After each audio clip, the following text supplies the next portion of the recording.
don't participate at all. Okay. But you can listen. You can certainly listen to it, and then when that application is completed, then we'll have Ned put you back, seat you back on. Okay, sure. Yeah. Question, just kind of curious, because being new here, is there any materials, I think Dylan might be in the same boat, that we can read, or things that we can do to understand more of our responsibilities, et cetera? Yeah, well, you probably have not, because you're new, but I've encouraged members of the board to come in and meet with me one-on-one anytime they want. I've got plenty of literature. Rich has taken advantage of that. He's come in several times. Ned's come in. Bill Pickett comes in. Dennis calls and asks me, questions. Even Dylan came in and we went through a couple of things. So you will, give me a call, set up a time. You can come in anytime. Yeah, I'd like that. I'd like to do. And I've got a lot of printed material that you can take with you. I mean, I could PDF it to you too, but it's, I'm triple shotted and we have masks and, at this point, I don't know what the hell's going on. I must not care anymore. I can only do what I can do. I get triple I'll shotted. arrange that. Thank you, John. I get So triple you're welcome. shotted. The bartender cut me off. Yes. Hey, Mr. DeLaura, I just want to make a note to this commission because I don't think they did not meet in December. Want to make them aware that if they probably do know, I'm not sure if they do, that Marlene is retired as our clerk. So wow. we're welcoming Raquel Stubbs. She works in the town in the facilities department. She will be our clerk, taking minutes for a little bit. And she's you're quite able and experienced. So She's amazing. Yes. yeah, it shouldn't be a problem at all. I think it's So good. It's gonna be. Marlene is retired already? No, she just she resigned. Resigned. Okay. Yeah, she works for the state. Okay. Well- It's interesting because I was reading the minutes for going back because the one case is a reattempt on the one property, and I was going back Right. and reading the minutes, and I was just going to comment that she's been doing a great job of taking minutes. I can't take minutes that well.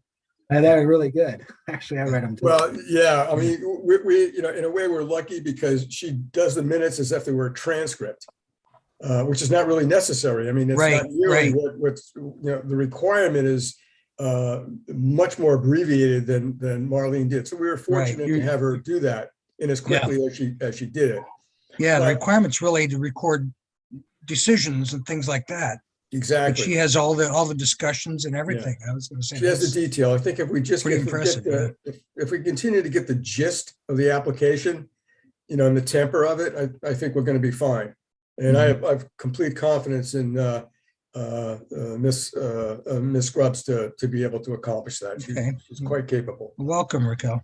Yeah, Now- welcome, Raquel. John, Marlene used to read the description.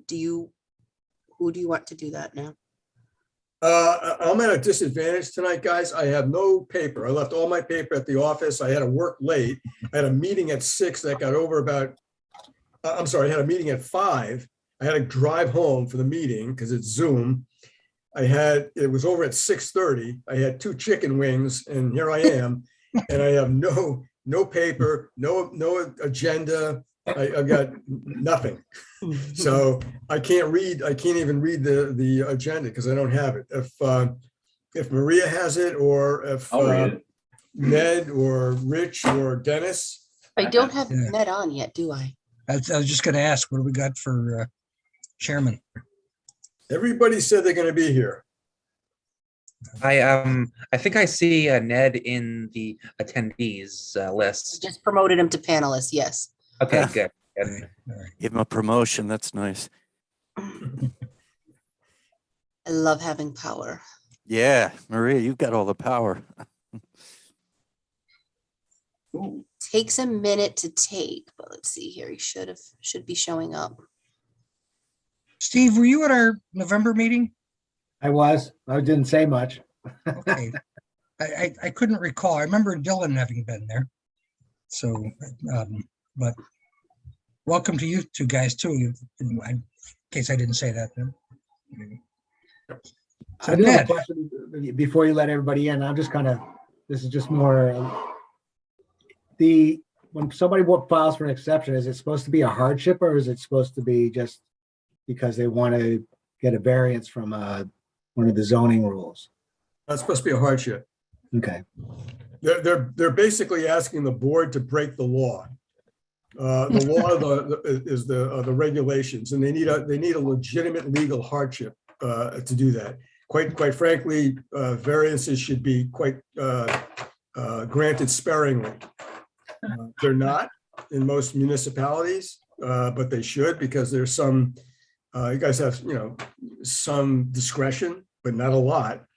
But you want to try to find a legal hardship, and if not, something that's going to relieve some of the nonconformities and bring it more into a conformity, in conformity. Excuse me. Can I interrupt? Can anyone hear me? Yes. I can hear you. Oh, it makes, okay, Can't see you though, Ned. We can hear you though. yeah, and for some reason, that link that I got this afternoon was a public link. Huh. It had both on there, I think. Hmm? I think it had both on there. You probably Yeah. clicked the wrong one. It did have both. Par for the course. I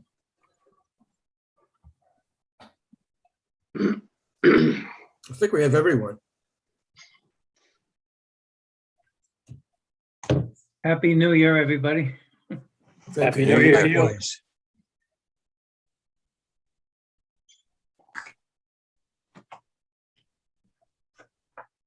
Is Marlene here? No, Marlene is resigned. She's no longer with us. We have Rachel Stubbs, who's going to take the minutes from help us until at least April or May or beyond. Her name is Rachel? Yeah. Raquel. Oh, Raquel, I'm sorry. Raquel. Yeah, forgive me. Thank you, Dennis. Okay. Well, should we get going or? Yeah. Is Raquel ready to No, move let's on? get started. Raquel, you're on mute. If we're ready to go, just let us know. Yes, I'm ready. Thank you. Okay, all right. Okay, good evening, Raquel, and welcome to our June regular January 11th meeting and first meeting of the year of the Zoning Board of Appeals. Let's see, what I'd like to do first is introduce the board. The seating members of the voting members of the board are Daniel Crowe, Rich Gilbert, Bill Pagat. Steve, you're a voting member, correct? No, I'm an alternate. Alternate, okay, we're going to be needing you tonight, I think. And Jason Brown. Okay. So that's, And me. and Dylan Stella is here. He is an alternate as well. Did you mention Dennis? Did you mention Dennis? Where is Dennis? There he is. Oh, there he is. Hey, Dennis. Good to see you. I think I heard from you over the holidays, right? Yeah. Sorry about that. I still can't get on. Anyways, so we have 1, 2, 3, 4. So let's see. Steve, do you want to go on as a We have panelist? 5. We have 5. Oh, there's Jason. He's down on the ground there. Jason, so we do have a quorum. We have 5 members, and so we could really get started. We need 4 votes to have an approval of an application. Raquel, I'm not sure your last name. I don't have any information here. Is the temporary clerk, and she will be taking minutes and reading the posting as it's appeared in the source. Let's see. All items, if you have any to show, should be left with the core, left with the zoning board of appeals as exhibits if they haven't already been turned in. And that's a question I don't have. John, do they leave these documents with you prior to the meeting? Yeah, but everything has been submitted. Everything has been submitted, okay. If there's anybody who would like to withdraw from the tonight's proceedings, they can do that at this point. Otherwise, we are going to ask anybody who testifies before the board to state their name and address so that we know who is speaking. Raquel, would you please read the applications as they appeared in the source and posted? I'm sorry, I don't have that in front of me. I wasn't aware that I will be doing that for the night. Maria, do you have that available? Not a problem. I can do it. Thanks, Maria. Okay, for the zoning board of appeals meeting for January 11th, first application being heard. Application number 8255, a coastal site plan review, 63 Middle Beach Road West, map 15, lot 24, R4 district. Owner applicant Mary Beth Tucker. Request to vary Madison zoning regulations 3.8, 1,778 square feet of coverage where 1,648 is allowed, 3,230 square feet floor area where 3,080 is allowed. Section 3.6D, 6.5 feet west side yard to house and 5.5 feet to stairs. Also 7.4 feet east yard to house and 11.4 feet to Eversource platform, all where 12 feet is required. Also section 2.17 and 2.17, 24.1 feet where 50 is required, 25.9 feet to critical coastal resource to steps, 17.4 feet where 50 is required, 32.6 feet to critical coastal resource main structure. Okay, and may I ask who's here to speak for the first applicant? Mr. Chair, I'm sorry, Mr. Chair, could I interrupt? Ned? Yes. Yeah, Ned, I think for this one, just for this one, I'd like to recuse myself. I'm because one of these variances is dealing with Eversource and I'm an employee, I don't think it'd be appropriate. So if you could put someone in for my place just for this one request. Okay, thanks, Rich. Thank you. Sorry to interrupt. Okay. Steve, would you like to sit in? Sure, that's fine. Thank you. Oh, okay, terrific. Good evening, Chuck. Good evening, Chuck Mandel, agent for the applicant, Mary and Tucker. Earl Tucker. I'm sorry. With me tonight is Keith Ainsworth. He's the attorney representing the Tuckers, and Sam Gardner, the architect. And I believe Earl and Mary are with us. And I think I would let Keith lead off, and then any technical questions regarding CAM or septic, I will be more than happy to answer. And with that, I will let Keith start. Thank you very much. Okay. Good evening, everyone. I'm Keith Ainsworth. I'm an environmental attorney. I have offices at 51 Elm Street in New Haven. I'm currently operating out of my home at 31 Green Springs Drive in Madison. It's my privilege tonight to represent Mary Beth Tucker and Earl Tucker from 63 Middle Beach Road West. Some of you, actually, or most of you, were present in November when we presented a previous application that was similar, but we were unsuccessful at that time. And however, we listened to the comments of the board, and we went and immediately revised the application to make the resulting application more conforming. In fact, the result of the revisions is that the footprint of the reconstructed house is the same as the existing footprint.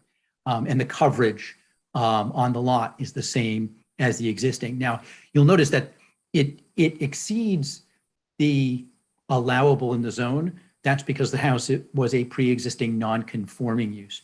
That's an important point because they have a constitutional and legal right to keep their existing non-conforming footprint and raise the house up. But if they just took the existing house and raised it, you're taking a 100-year-old home and raising it up. Aesthetically, it would be a travesty, to be honest with you. And it would be less non-conforming, even though it would be legal. So there are two bases for the variance. One is the traditional hardship. On the east side of the property, the pre-existing non-conforming structure is only 8 inches from the side yard line. As a practical matter, that means that if the Tuckers want to maintain their home, they're at the good graces of their neighbor, who, by the way, has endorsed the application with a supporting letter. But if someone new moved in and denied them the right to cross into their yard, they would be unable to repair or paint or maintain their home, which I think is a legitimate hardship due to existing conditions. And the lot itself is non-conforming. The structure is non-conforming. The use, of course, is not, because it is residential. But it is, in that regard, it's very similar to the remainder of the homes. There's 17 homes on the waterfront on Middle Beach Road West, 14 of which have been granted variances at some point or another. So you've got, a neighborhood that is almost entirely made up of non-conforming homes and non-conforming lots. But you also have this overlay that FEMA regulations and the Coastal Resiliency Plan for the town of Madison implore people to make their houses more resilient to storm damage and sea level rise, which means that you have to elevate these homes. They're on the beach, they have to go up. In order to do that, you can't just raise a house straight up, because then the door that you could walk in before you can't get to, you have to put a stair. In order to, if it's not a ladder attached to the side of the house, it's going to stick out. So you're going to increase your side footprints to some degree by putting the house up. You're going to have stairways to get in. And so the second basis for the request tonight is that is the reduction in nonconformity. John DeLuro mentioned this earlier, or alluded to it. A reduction in the nonconformity to comply with a health or safety regulation like FEMA is a legal basis upon which a variance may be granted. That was developed through case law. The Supreme Court recently summarized the development of this exception in a case called Mayor Whitman versus Zoning Board of Appeals for Stanford. And that was 333 Con 624 in 2019. And they go through the analysis, and I won't go through that detail, but they said it's well settled that a variance may be granted to continue in non-conforming use if the variance will reduce the non-conformity of the building or use. And the reduction of a non-conforming use to a less offensive prohibited use may constitute an independent ground for granting a variance. That concept was then taken to the next step, which is exactly what we're doing here in a case called JML Properties versus Branford ZBA, which was a July 30th, 2020 case. And basically that case said a reduction of the setback nonconformity excused the property owner's failure to demonstrate hardship as a basis of the variance when they were trying to meet FEMA regulations. And so what the Tuckers have done that's different from the last application is they've kept the footprint the same as before. The last application was actually a larger footprint and a larger floor area. So you had more coverage and more floor area than you had on the existing home. This application is the same as the existing home in those two regards, the coverage and the floor area. They've reduced the coastal setback nonconformity. In other words, they've taken the house and moved it further back from the waterfront and from the coastal jurisdiction line. So that's an improvement that they made. If they just simply raised their house up, that wouldn't have been the case. They've also upgraded their septic system to modern standards, which helps reduce groundwater impacts. They provided treatment for the first inch of rainfall, where there's currently no stormwater management existing on the site.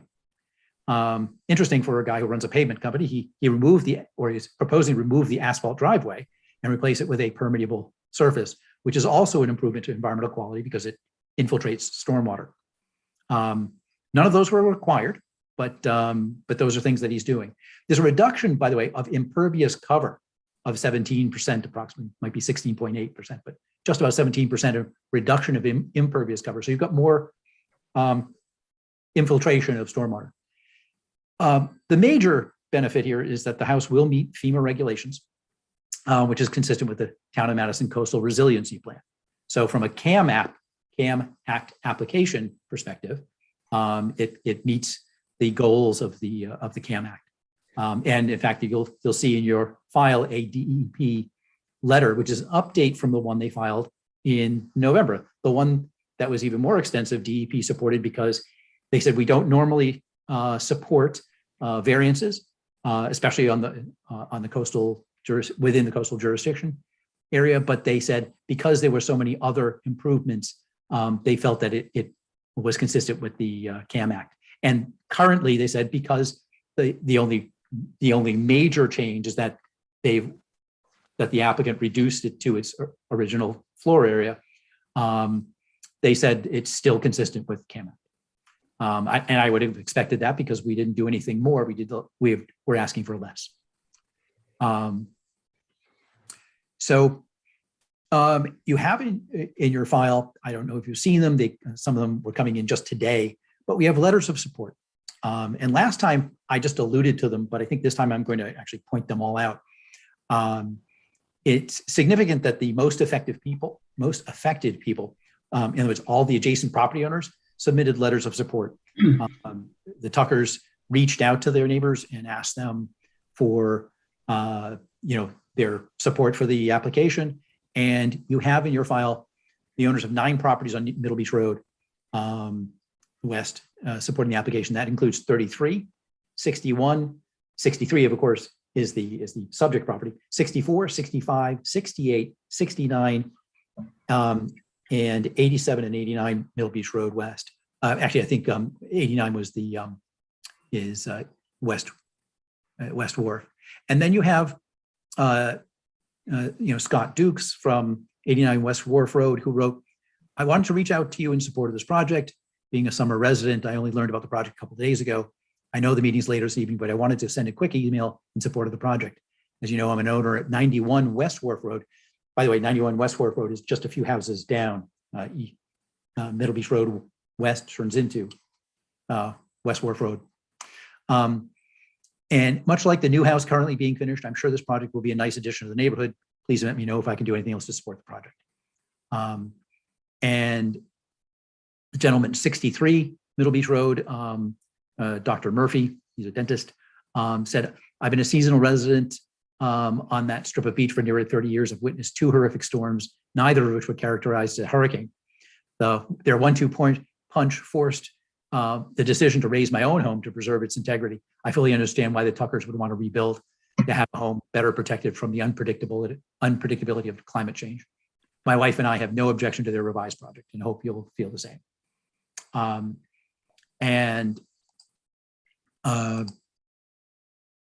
Let's see. And then there are 5 or 6 letters that are identical. That was a form letter that Tucker sent out, but people were able to sign them. So I'll just read one of them. I won't read each of them because they're all the same. "To whom it may concern, I'm writing to you in support of Mary and Earl Tucker's plans for their home at 63 Middle Beach Road West.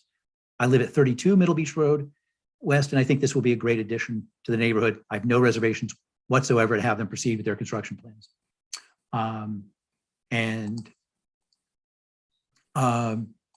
I have another one from 64. which by the way is the adjacent property. I'm writing to you in support of Mary and Earl Tucker's plans for 63 Middle Beach Road West. I've been neighbors with Mary and Earl for years and found them to be honest, sincere people. I have no reservations whatsoever to have them proceed with their construction plans. Please contact me with any questions you may have. What you'll see is the people who really have the greatest interest here are really in favor. And the Tuckers have done a good job of actually having a neighborhood conversation, as well as talking to staff. The Tuckers and their team have met with staff multiple times, including after the last meeting where they were unsuccessful. We asked, really, what do you think will really be meet with a more favorable view, and we tried to make that happen.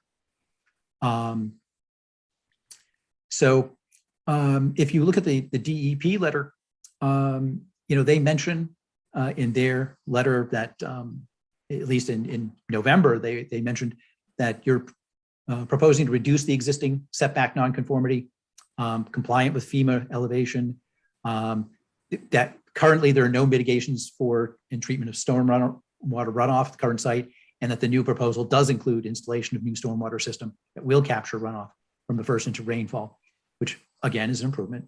And they also note that the replacement of the existing asphalt driveway with crushed stone will aid in reducing runoff.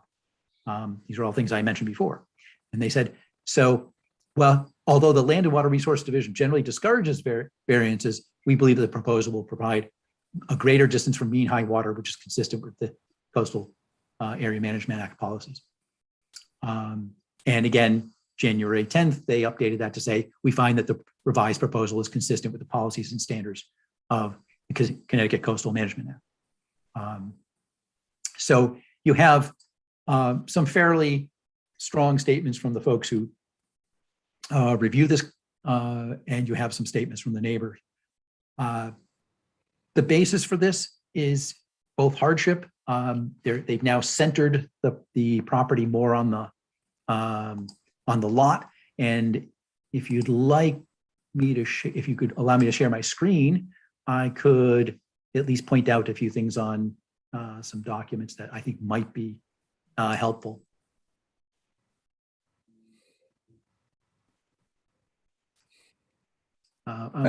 Keith, can I ask a question or two before you move on to that part? I'd just like to ask about the letters.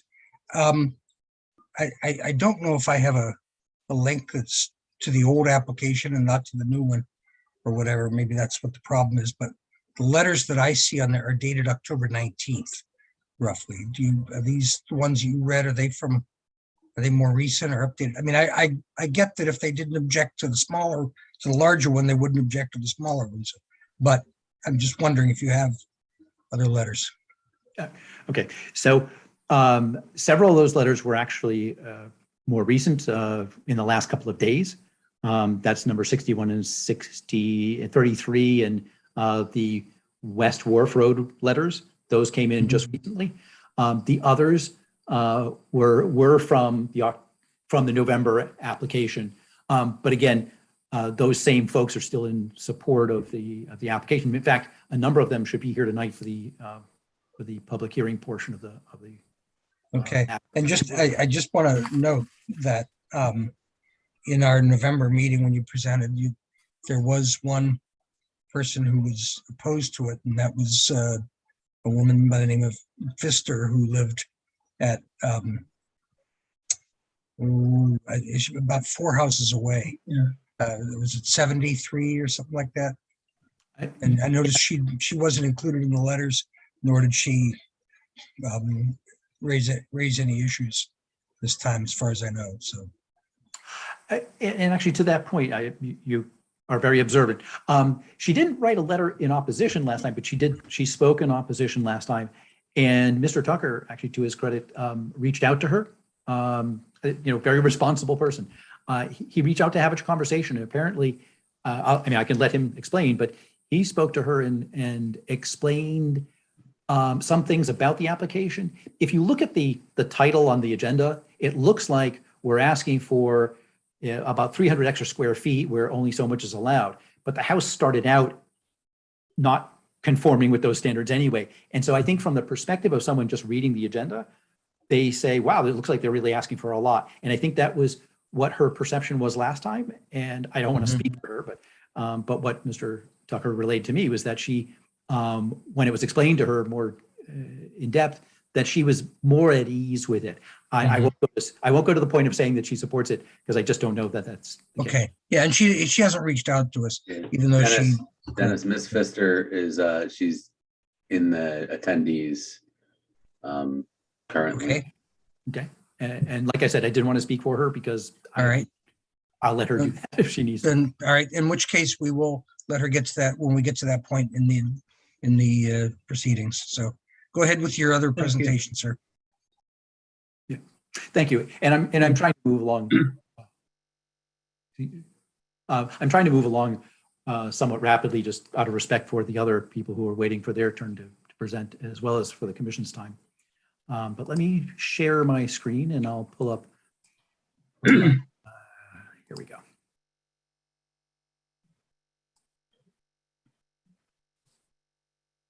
Okay, so what you will see here, and I'm gonna, now this is from what you'll see on your screen,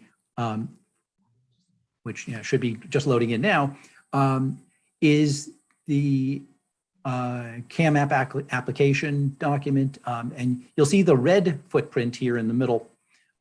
That's the existing house, and the yellow, which is not as easy to see, but that would be the new one. And what you'll see is they, in the two boxes to the right of that, you'll see the existing is on the right and the new is on the left. And you'll see what they did is they took the house that's jammed up against the side lot, and they put it more to the center so that there's more light, air, and physical access around the house, and it's more centered on the property. They've also moved the house further back on the lot away from the coastal jurisdiction line. If you'll see the two boxes here are offset. The one on the right is actually moved down so that they actually appear to be the same. But if you were to put that back, that rear line in alignment with the other one, you'd see that the house is actually significantly further back from the coastal jurisdiction line. And so what's significant is even though you're moving the house away from one neighbor and closer, let's say, to another, the neighbors on both sides actually are comfortable with the application, and both have submitted letters in support. And I think that's important. No one's being taken advantage of here. And just to show you the letters that I was referring to, here's one from Mr. Murphy at 89 Westworth Road. There's one from Kathy Miller, and actually not sure what her address is, but she's written in support. And of course, we have Mr. Duke's letter from 91 West Warwick Road. Again, that's January 11th. Those are the more recent ones. So I'm going to reduce that. And here's the letters that I was referring to before. I'll expand that if I can get. There we go. This is 32 Middle Beach Road. This is Mr. Murphy's letter. I can get rid of that. And then here are the letters from October 19th. You have those in your file, and they're all in the, in the same file. We're not Brian, seeing these letters. No. Oh, hang on. I see what happened. Is it stopped sharing? So I'm going to re-expand.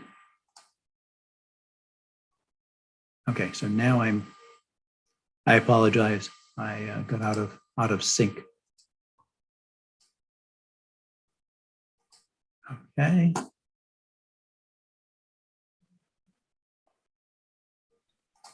And so what I'm going to do, I'm pulling up a map here.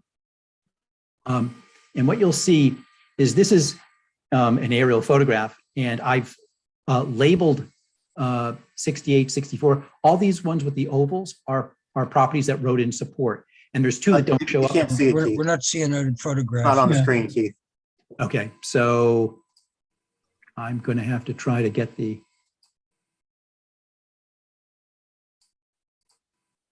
I'm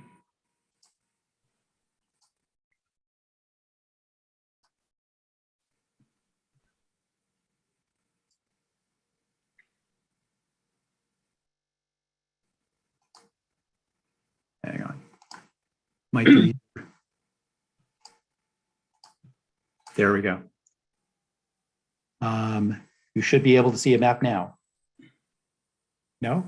Getting there. Yes. Yeah. There you go. There we go. Okay. All right. Unfortunately, I had several screens. So, Yeah. But anyway, so what I did, I took an aerial photograph and I circled the ones that have sent in letters of support. So you can see that, you know, the people who are most affected. Now, the one here with the little red teardrop is actually the subject property. And, you know, you can see the houses here across the street. There are two that, or actually three that don't show up, one off to the left, one and two off to the right that are further down that show up in the photograph. So that's just more of a way of demonstrating the support. And so I was attempting to show you the letters. This one from Mr. Jeremiah, he's actually at 61. And let's see if I can, you know, we've got 64, 68, 69, 87 West Wharf, 65 Middle Beach Road West. So you see those are the letters from the last version. So I'll stop there and just let you know that I think we've attempted our level best to be responsive to the commission. You were pretty clear about your concerns, and I think we tried to address them. I'm happy to open it up for questions, either for the team or for myself, or for the Tuckers who are present. Just for the record, is that photograph entered in the record with the other documents? The map, no, but I can email that to. Yeah, email that to Yeah. Maria, please. I can do that while we Yeah. answer questions. I have one question for you, Keith. This is Steve Bischoff. Yes. You mentioned the JML versus town of Brantford. Would you kind of rehash that a little? Sure, and I did go a little bit fast on the explanation there. JML properties versus the town of Brantford ZBA was a ZBA appeal that went up, and there were the Pearsons and JML, which were two neighbors next to each other, and Pearsons were building. They actually had two houses on one lot, very, very small lots, even smaller than these, and they were expanding their home and they were elevating so they could be above the FEMA regulations, and they actually were coming. They took a house that was very close to the sideline and they expanded it both forward, back, and to the other side. And they asked for variances to the side setbacks primarily, and as well as to the coverage, somewhat similar to this. And they also they went up an extra half story on the house. And so the house went from I think about 16 or 1,800 square feet to about 3,700 square feet. And neighbors took an appeal, went up to the Superior Court, and Judge Pickard and rendered a decision saying that the ZBA was well within its jurisdiction to grant those variances on the basis of an improvement to nonconformities, because what they did is while they expanded their home, they actually reduced the side setback intrusions by a foot on one side and a foot in the front. Yeah, they were actually very minor reductions, but the net overall was that they reduced the nonconformity. Here, we're actually reducing several nonconformities significantly. And from a net perspective, while there are still nonconformities and there will be some new nonconformities, the net amount of nonconformity on the site is going to be reduced significantly. Understand, but basically they approved it and somebody appealed the approval and it got overturned. It got approved. No, it was approved, it was appealed, and the appeal was denied because the court basically said, no, ZBA had the ability to do that. And that's what I'm saying is now there's actually case law that does exactly what we're asking tonight, which is even if you don't have a standard hardship, you can still gain a variance based on a net reduction in nonconformity. Just for the record, sir, I believe that applies when you're changing an existing home as opposed to tearing one down and rebuilding. Actually, in JML, they were there was an existing home, but they took it down and then they rebuilt it. New slab, new walls, ceiling, roof, everything. So in fact, that was, it's almost an identical case to this one in concept. Obviously, the shape of the parcel is different. Mr. Ainsworth, so I'm trying to look up this court case and I can't seem to find a non-paid site for it. It's also not in my reference book that I usually use to try to find case law because it's so new. You did say that it was 2020, correct? July of 2020. And I can July 30th, 2020. Is there a docket number for that? I think I can look it up. Do you have a docket number for that? Yes, I do. It's on the land use docket. Maybe that's why. But anyway, it's LND for land use docket. CV as in Charlie Victor. 19 because the case started in 19, but it finished in 2020. And the number is 610-8011S. Thank you. And it's called JML Properties LLC versus Brantford Zoning Board of Appeals. I can also email that to, as we speak to. If you could email that decision and then that could be distributed, that would definitely help me if that's what you're citing. Yeah, so I'm just going to put the Tucker and then I'm going to attach the decision.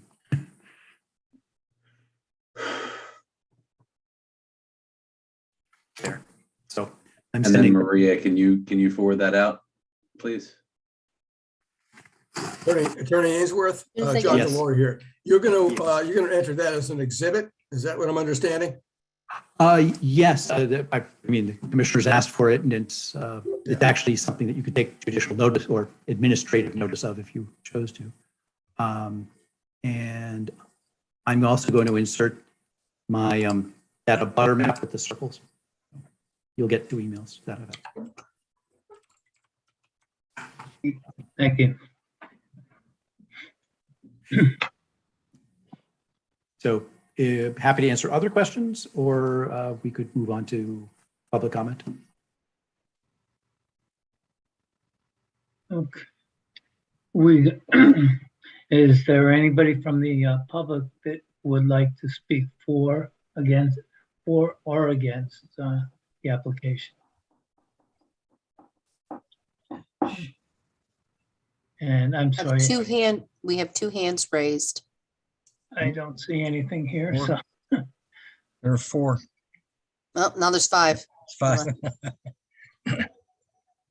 Okay, Heather. Okay. Heather Smith. She's on mute. All right, speak. It's Maggie Smith, actually. Oh, hi. Sorry, Hi, I was having Maggie. a problem with my phone. I am the neighbor who abuts the Tuckers on the west side, on the right as you face the water, and have known them for many years and very fond of them and their children and grandchildren. They've been wonderful neighbors. I fully support this application process, and I think it will be a very nice and thoughtful addition to the neighborhood. And also from a purely practical standpoint, I honestly believe that within the next few years, I don't think that there'll be a shoreline property that isn't going to have to address the issue of these rising tides and these violent storms that we seem to be seeing more of. And I also think that means basically people will either have to raise up their homes or rebuild. So I would just like to throw my full support behind them. As I said, I am a neighbor to the right at number 65. 20 plus years. And I've been there this will be my 20th summer, and have been also in Madison off and on in fact, all of my life. So I appreciate your letting me speak this evening, and thank you very much. Can you just please state your name and address, please, for the record? Yes, I'm Maggie Smith, and it is 65 Middle Beach Road West. Thank you.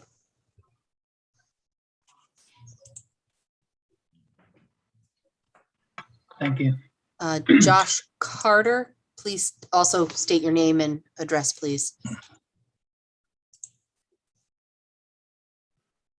Hi, this is Josh Carter, 20 Nichols Hill Drive, Madison, Connecticut.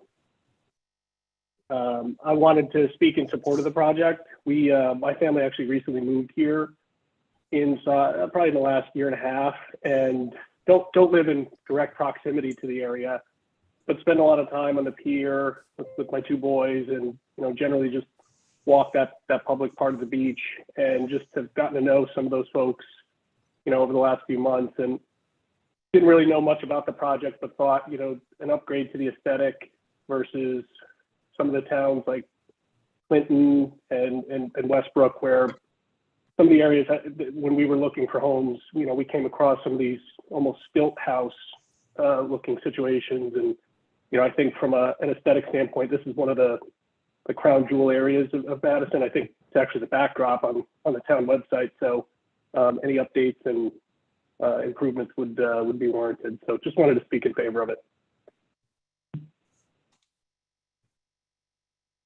Thank you.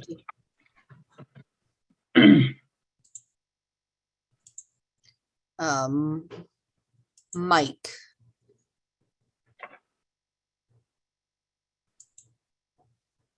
There's a mic.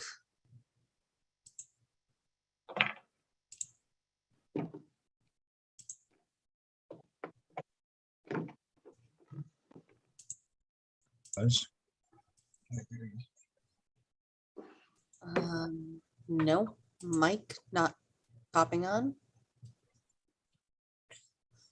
Okay, Jonathan.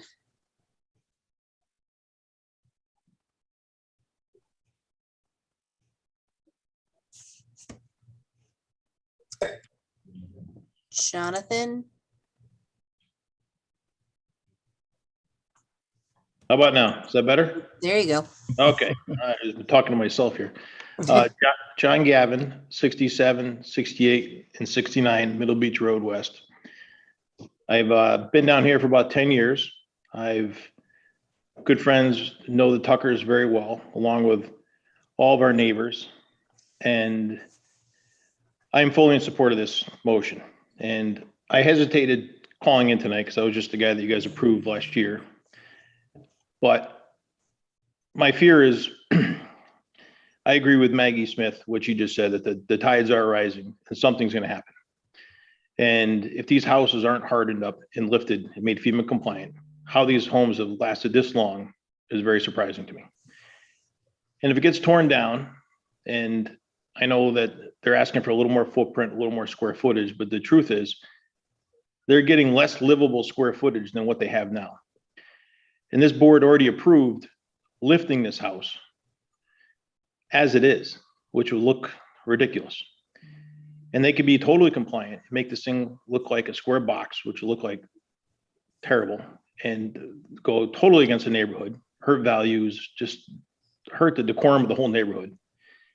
Change is not a bad thing. This home has been here for 120 years. It's not going to be here 100 years from now. So would we rather have a house that's got some aesthetic features and gambrel roofs and all these features that give up square footage, but look good? Or would we rather have a square, stiff box that meets every little rule? Who made these rules? Who knows? But that would go against the aesthetic of this entire town. So I think it's a win-win. You have a house that's 8 inches off the side set. His poor neighbor, 8 inches. So now he's going to give him 5.5 feet. He's going to lift it. He's going to move it back further from the coastal line, which is good. So I don't see a negative at all to this application. I think it'd be a great addition to the neighborhood. And that's all I got to say. So thank you and have a good night. Thank you. Thanks. Thank you. Cecilia, Unmute. Okay, there I am. Cecilia Pfister, 73 Middle Beach West. As you noticed before. I had questions about what was submitted this time because on the zoning table, it said that the existing house has 3,230 square feet, and that's the same as the proposed house. But the field card for the existing house says it only has 2,470 square feet of floor area. So there's some discrepancy here, with a significant number. And I'm wondering if that can be clarified. I also have a question about the height of the house being raised, because it appears that every house being raised is a full story higher. You know, what's the height requirement? How far up are they required to put a new house versus how high up this is going? You know, what are those numbers?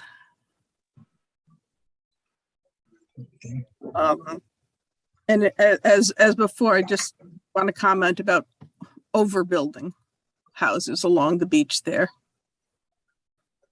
But if they can answer those questions about the discrepancy in the claiming the floor space is the same when it doesn't agree with the field card, and if they could address how high up a house has to go versus how high up this is going, I'd appreciate knowing that.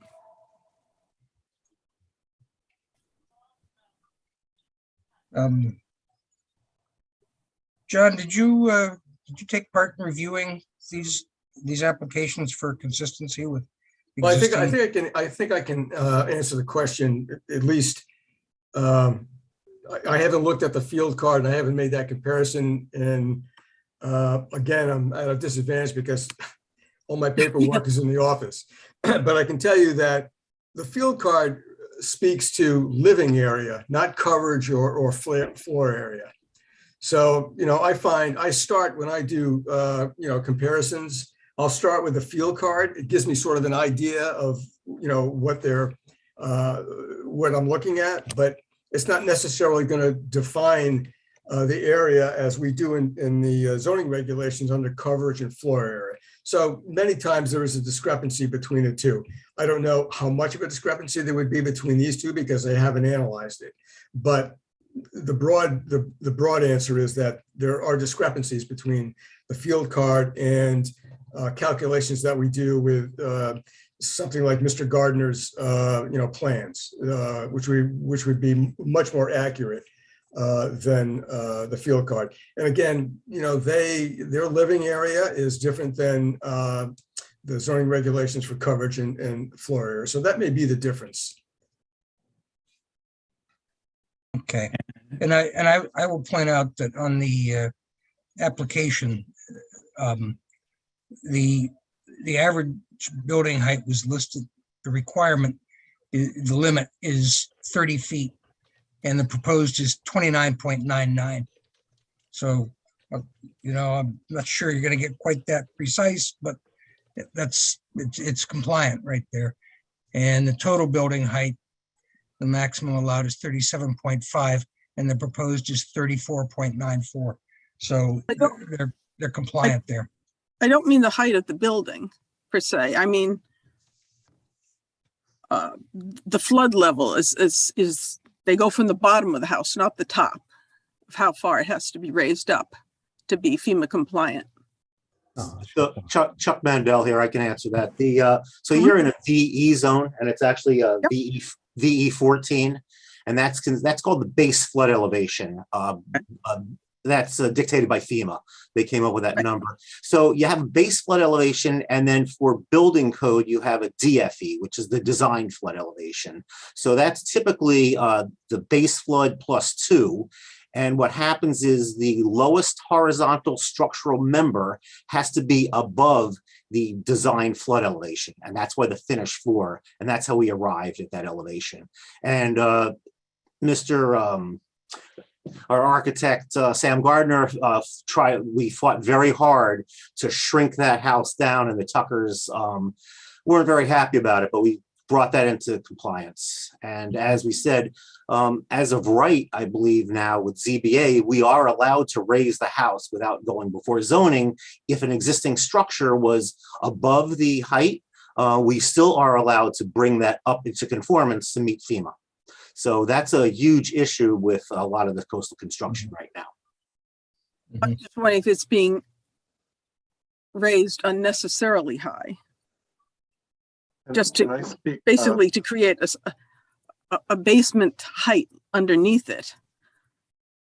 Or can it be raised 5 feet higher than the current one, or does it really have to go up as high as this? They're compliant with the building height restrictions. We can't stop them from doing that. Okay, okay. And Sam Gardner should probably have a chance to. Sam Gardner, architect. I live at 390 Ridgefield Road in Wilton, Connecticut. I just wanted to speak and confirm what John DeLaura reviewed. The floor area includes other aspects other than living area. It includes porches, covered porches, you compute different factors into the total living area. On the second floor, you're allowed to take out for double square footage of, let's say, area over an open staircase. So I went through these calculations very carefully with John DeLaura, and we compared the existing house to the proposed house. And that's how we were able to confirm that the total floor area is equal. Okay, I thank just you. wanted to confirm that. And then in terms of the height, we are going above the flood level by the 2 feet as mentioned by Chuck Mendel in order to meet FEMA. And even with that, and with reasonable heights on the living level and the upper level, we're still below the allowable height for a building in this location. And if Chuck Mandel again, if I may add, our last application, we were actually 150 square feet above what was existing, and we did reduce it based on comments from the public. We did reduce the square footage of our proposed structure to match the existing structure by 150 square feet. So we are not expanding any of the coverage. Thank you. Maria, I'm sitting down now. Thank you. Maria, I think Earl Tucker has a hand up. Yes, he does. He's a panelist, so he could speak now. Hi, everybody. Can you hear me? Yep. Okay, great. Hi, everyone. My name's Earl Tucker. My wife, Mary, and I own 63 Middle Beach Road West in Madison, and we are submitting the aforementioned ZBA application tonight. The reason that we are before you tonight is not because we want to change the aesthetics of our neighborhood or build a larger home to maximize our property value. On the contrary, my wife and I bought this house in 2013 because it was exactly what we wanted. We wanted a 110-year-old beach cottage in the amazing location that we have in the beautiful town of Madison. However, we soon learned that owning a 110-year-old waterfront home has a lot of drawbacks. You know, on the second day after the closing of the property, we came home to a full moon high tide storm that put literally a foot of salt water in the lower level of the house. Needless to say, these conditions have become increasingly alarming to us. You know, increased demand on flood insurance premiums, the homeowner insurance that we have to carry down there, and the current FEMA regulations, which again keep getting more and more stringent, and for good reason. They have forced us, and including many people along the coast, to raise their homes, whether they want to or not. You know, quite honestly, we don't want to raise the house. We don't want to do these things. They're costing a great deal of money. but it's become a necessity for us. So in 2015, we got the town to grant us a variance to raise the existing home to meet the new FEMA regulations. And then, although most of the 17, 18 homes along the waterfront on Middle Beach Rest have pre-existing non-conforming homes to begin with, many have undergone their current restorations and have updated their homes and have had variances to complete these reconstructions. We felt compelled to reconsider our decision to raise a 110-year-old house that lays inches from our eastern property line. This close proximity creates an issue in the past with just gaining proper access to that side of the house to maintain it. And it could be a huge hardship in the future if our neighborly relations break down. I mean, thank God we have a very good relationship with our neighbor, but as you can imagine, working on the side of your house with 8 inches, it's just not going to happen. So, please keep that in mind, as far as that's one of our bigger hardships we are dealing with. We feel it would be better for our neighbors, our family, and the town of Madison to center the house on the lot, move the house back from the water, and build it to modern day standards before the next hurricane strikes. The neighborhood would gain an aesthetically pleasing house, a much stronger house. There'd be a nice tax basis for the town.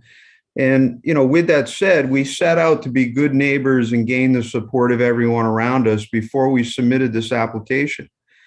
In doing so, we have gained the support of over a dozen neighbors in the neighborhood, including our 3 immediate neighbors who are the most affected by this building. Maggie Smith, who just spoke to our west. Brian Jeremiah is my 8-inch to the east neighbor, who is also in support of this. And also somebody who's very affected by raising the house is Connie Mullane across the street to the north.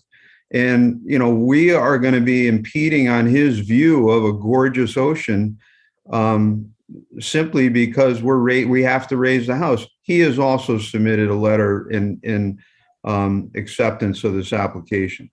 So again, I just want, in closing, my family and our 5 children and our 2 grandchildren love spending the summers in Madison. We want to be good neighbors. However, I feel I'm being put in a position to either raise a very old house that's non-conforming with many, many issues, or I'm being penalized to build a smaller, narrower house that really doesn't fit our needs. I respectfully ask the commission to please consider granting us permission to build this newer, more updated house that is no larger than the existing house we can raise today. And that will allow us to deal with all of our existing hardships we deal with. Thank you for your consideration. I appreciate it.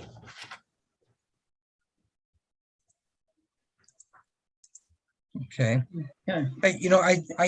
I do have another question. I don't know if Mr. Mandel or whomever, Mr. Ainsworth, I don't know who it would apply to, but one of the variances was to an Eversource box. And I believe Mr. Delora has pointed out to us earlier separately, and he mentioned that Eversource could install its box below the DFE if necessary. Has that option been looked at? Chuck Mandel here. Yes, I can answer that. Actually, we got into a similar situation on Harbor Ave with the exact same situation. It's not ideal to put it below the base flood elevation.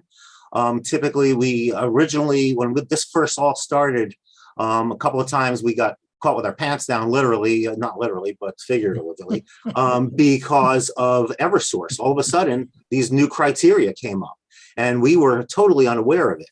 So Eversource will allow you to put it below the base flood elevation, but you'll be the last house to get serviced on the block, and you are responsible for replacing the equipment once it gets destroyed. So that was one of the downsides of not having the Eversource platform. Yeah. Wow. Good luck. So typically we do Which is- posture these with Eversource platforms. And plus, that's also a health and safety issue. If you are more likely to lose your power in a storm, if you're less likely to lose it, that saves on emergency response. Right. Well, they waive their responsibility if you put it below the BFE. I have a question, Mr. Gardner. Jason? Yeah, Mr. Gardner, I'm looking at the rear elevation here. What's it? Sheet A8. Yeah, I have it up on my screen. So we have from the top of the slab to the top of the ridge at 34 feet 0 inches. And then we have the top of the ridge to the top of the couple is another 6 feet. Correct. So when I add that up, I get 40. John, can you clarify that the cupola is not considered within the height requirement? It's That's not correct. within so the maximum total building height is only to the ridge. That's correct. That is correct. Yes. Well, then that answers my question. Thank you. Okay. Right. I'm just glad to know that math hasn't changed. Do we have anything else to discuss? Anybody else need to bring any other points forward? I have nothing else to discuss. Okay. And like, Ned, I make a motion that we close the open portion and move Thanks, into Dennis. Thanks, deliberations. Dennis. Anytime, bud. Okay. I'll second the motion. Okay. All in favor? Aye. Aye. Okay. Okay. Dennis, how'd you like to start? I've reviewed what was submitted back in November, and we discussed it back then.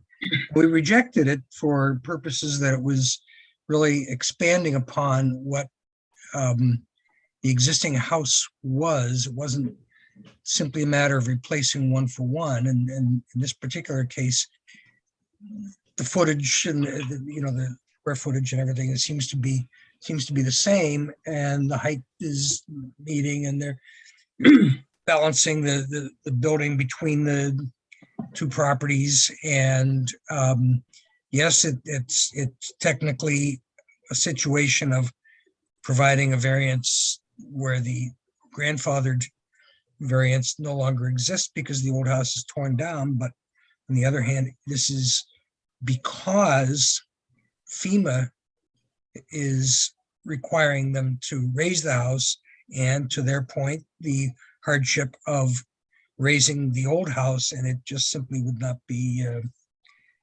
feasible to do that, and to replace it with a house that's completely compliant would not exactly be in keeping with the neighborhood and so on.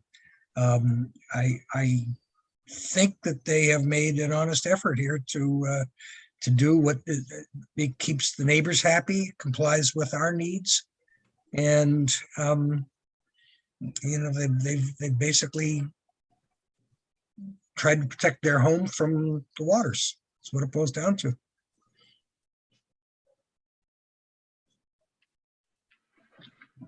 Okay. Jason, you have like to weigh in there? Yeah. So I agree with what Dennis said, that, and then we've had advice from town council in the past that, as soon as you demolish the house and you don't rebuild it exactly as is, right, you basically abandon all of your previous nonconformities. So you can't take credit for reducing nonconformities, right? Right.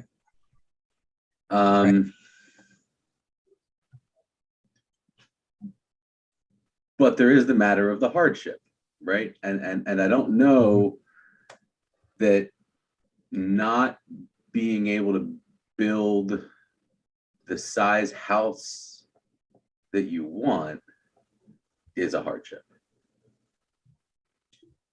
I really would like to see the case that, you know, I spent a significant period of time trying to look that case up. That the JML Properties versus Brantford ZBA, I'd really love to read that decision, because I'd really love to base my decision, you know, on the basis of established case law. I can't seem to find it, so we're gonna have to wing it. I think Mr. Ainsworth was supposed to have sent it to Maria, who sent it to us. I've been refreshing my email pretty regularly, trying to see if that's come through, and it hasn't yet. I don't have anything in my email. Yeah. Dennis, I agree. I like the house. I think that it would be fine. I think that fitting it in the middle of the lot is appropriate, and all of that. But you know, they've made the effort to go ahead and reduce the occupiable square footage, and you know, and we have the upgraded septic system. But the argument from last time was that you could still have upgraded septic system, right? Yeah. We have the reduction, or we have the movement of the house farther back. Non-conforming. There's no argument that what is being proposed is not leaps and bounds superior to what exists there in terms of technology or design or FEMA regulations or whatever. It's to me, it's just a question of, you know, I look at this, you know, I look at this plan view, right, and a great majority of the house is slightly over the side yard setbacks. What's there isn't, and what's there is not as, you know, what exists is well over the side yard setbacks, and this is only slightly over them. And the most egregious thing over them is this stairway, which I'm not super concerned about, a walkway. You know, the idea of the side yard setbacks is, say, you're not putting a ton of bulk right against the neighbor's property. Yeah, and the setback is one of those items excused because of the FEMA requirement to raise the house. Right. The side yard setback? No, I think it's the overall elevation. It's not the side yard setbacks. No, The base of the structure. The base of the structure is closer, is wider. Yeah, it's we still have the southern, you know, the southern portion of the house still bumps out, you know, 2/3 of the house is within the side yard setback, and then the southern portion is, you know, why we need to have the, you know, for most of it. Yeah. Right. Why we need to have I thought you said staircase. Okay. Yeah, no, I mean, the staircase is the staircase is what it is. I'm not concerned about a staircase. Okay. Right. It's because that I believe is a, you know, even if we were right on the setback, you'd still need the staircase, so the staircase would still protrude. You know, the main body of the house, the southern third of the house still extends into the side yard setbacks. Come back to me. I don't know how I'm going to decide yet. Jason, Maria just sent that decision. Great. Thank you. I'm going to read this. Please excuse me for a moment. Can we take a minute to read this over? Can we all take a minute?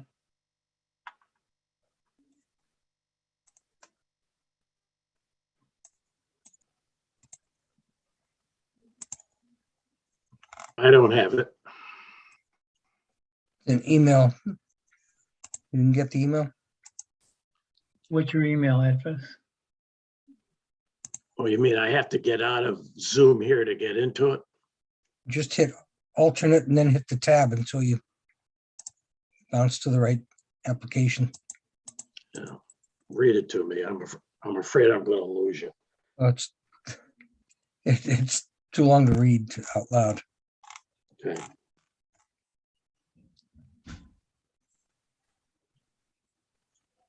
So it was demolishing, reconstructing. Okay. Hey, Ned, if I may, I would move on to to another member. You're in deliberation now. You're just trying to get a feel of, where the board is, member to member.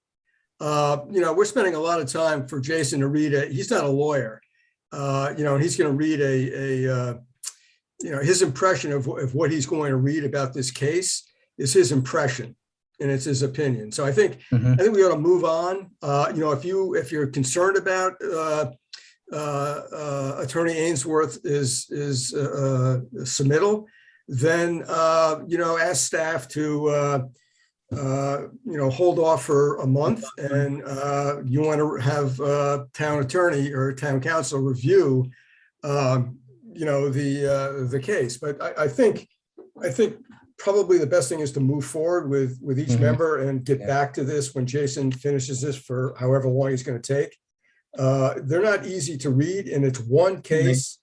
My experience is that you can find one case to support you. You can find one case to support somebody else, basically with the same thing. So, I think you're on the right track to just go ahead and deliberate on the application as it was presented. Okay. Yeah, we heard from myself and Jason. Bill or Ned, do you have any strong? Yeah, I'll speak up. Yeah, I'll speak up. I kind of agree with Jason that they're kind of caught between a rock and a hard place here. And I see what they're trying to do to center the new layout better on the property. And I think they've done a good job in laying that out properly and taking advantage of what they have to work with.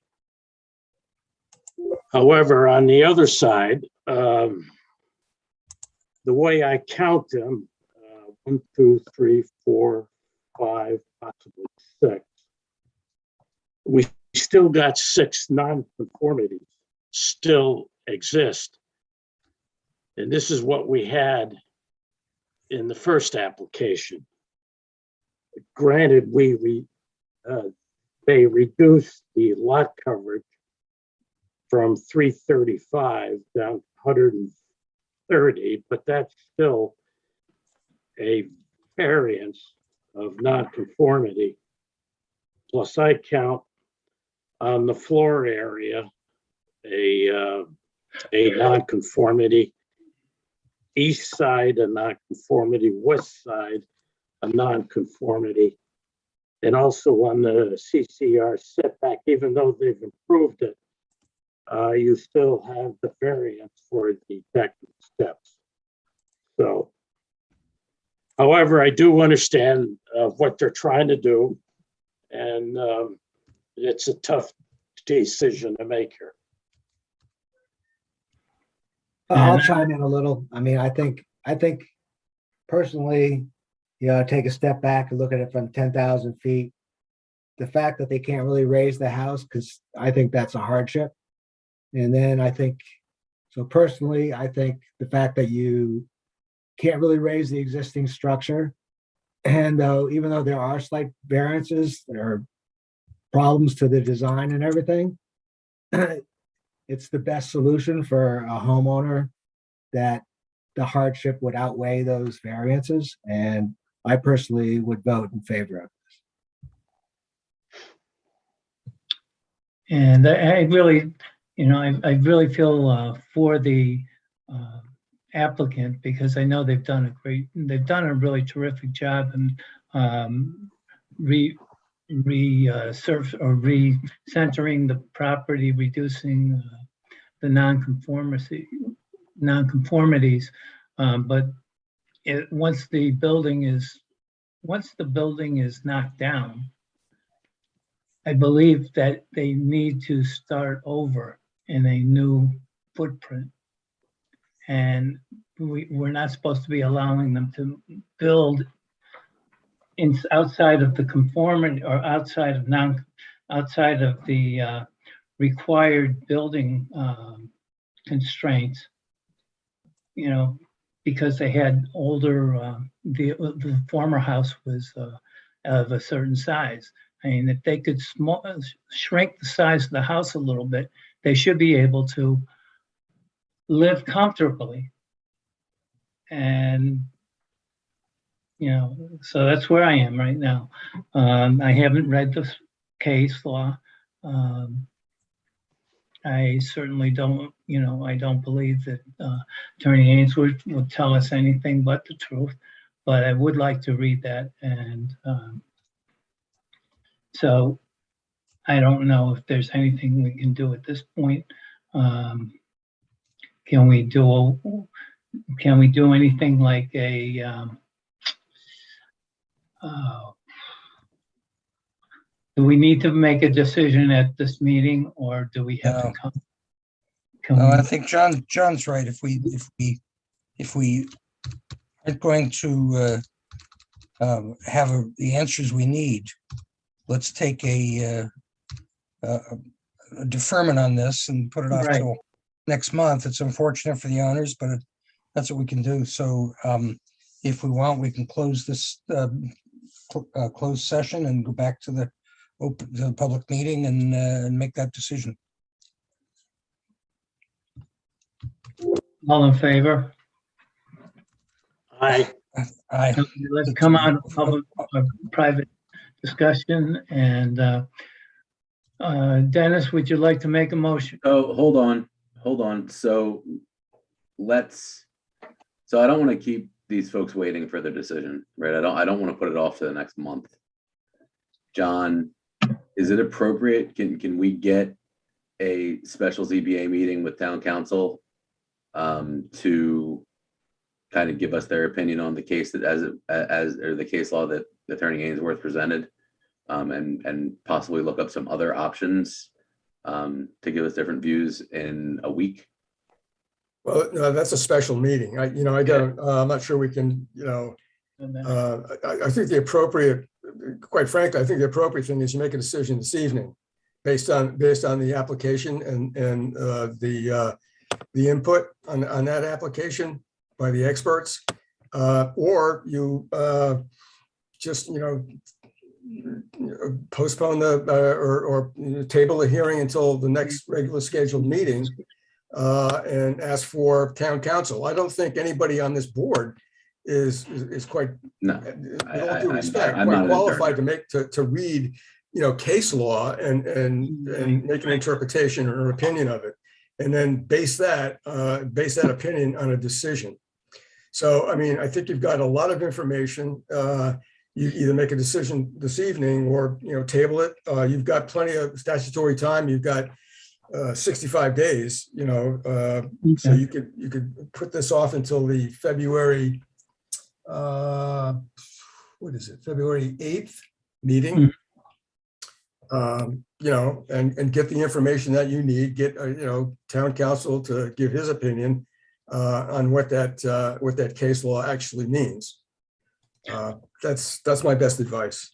I would have to agree with you, John, and as well as Jason. I think there's getting hit with the last decision at the last last moment. I think we do need to have a little bit of time to digest, and if we can get the help of special counsel for the ZBA to, review it for us. I'm not a lawyer. So my biggest thing is that, one of the things that I've noticed is that, when we approve a variance or whether we deny a variance, is we always have to, we always state a reason. And right now I don't have a reason. We don't have a reason. Either approve or deny. I mean, I have a reason to deny it. And my reason to deny it is that it violates the side yard setbacks, period, end of story. Right. And you can build it, and you can build the structure. You're not deprived of your property because you can build a conforming structure within the setbacks. Can't build that one though. But you can't build the one that's presented. Right. I mean, that's the bottom line. I like to find a reason to, you know, I personally don't want to, you know, really get super involved in what people do with their land. We have the support of all the neighbors, save one, and we have the support of the direct neighbors. You know, what they're doing makes sense. I would just like to ensure that there's a legal basis for the decision and not be the legal basis for the decision. Does that make sense Well, to anybody else? I agree. Rich, Dennis? Yeah, you know, Steve? I'm still thinking if we defer it for a while, we get a reading. Is that what you're thinking, suggesting, Jason, or? I mean, that's what you know, so I'm really torn. Like, I don't, these folks have been here twice now, and I don't want to, I don't want to hold them up. That's not fair. But at the same time, I want to give a valid reason for whatever decision we have. And right now, I don't have a valid reason for any decision that we have. The only valid reason I have is that they violate the setbacks and that it should be denied. That's it. Do you guys think there would be case laws out there that would support the other side to this question? I mean, you have. Attorney Ainsworth believes that the case that he cited, this JBL Properties versus Branford ZBA, supports it. Yeah, So, but I wonder if there's other cases where that would conflict with it. Yeah. So then we're at the same point where we are now. Yeah. So, Jason, maybe the approach is we just base our decision tonight on the facts that we have before us. As you said, the side backs, and they can build a house within, you know, those setbacks on both sides. Yeah. Well, they have to build within the setbacks. Yes. And Yes. it's like a brand new construction. It is Exactly. a Brand new construction, which it's Right. going to be, but it has to conform to zoning law. Yeah. Yeah. And that's the bottom line, because it is a new construction. They wanted to use the same footprint, then that's kind of a different kettle of fish.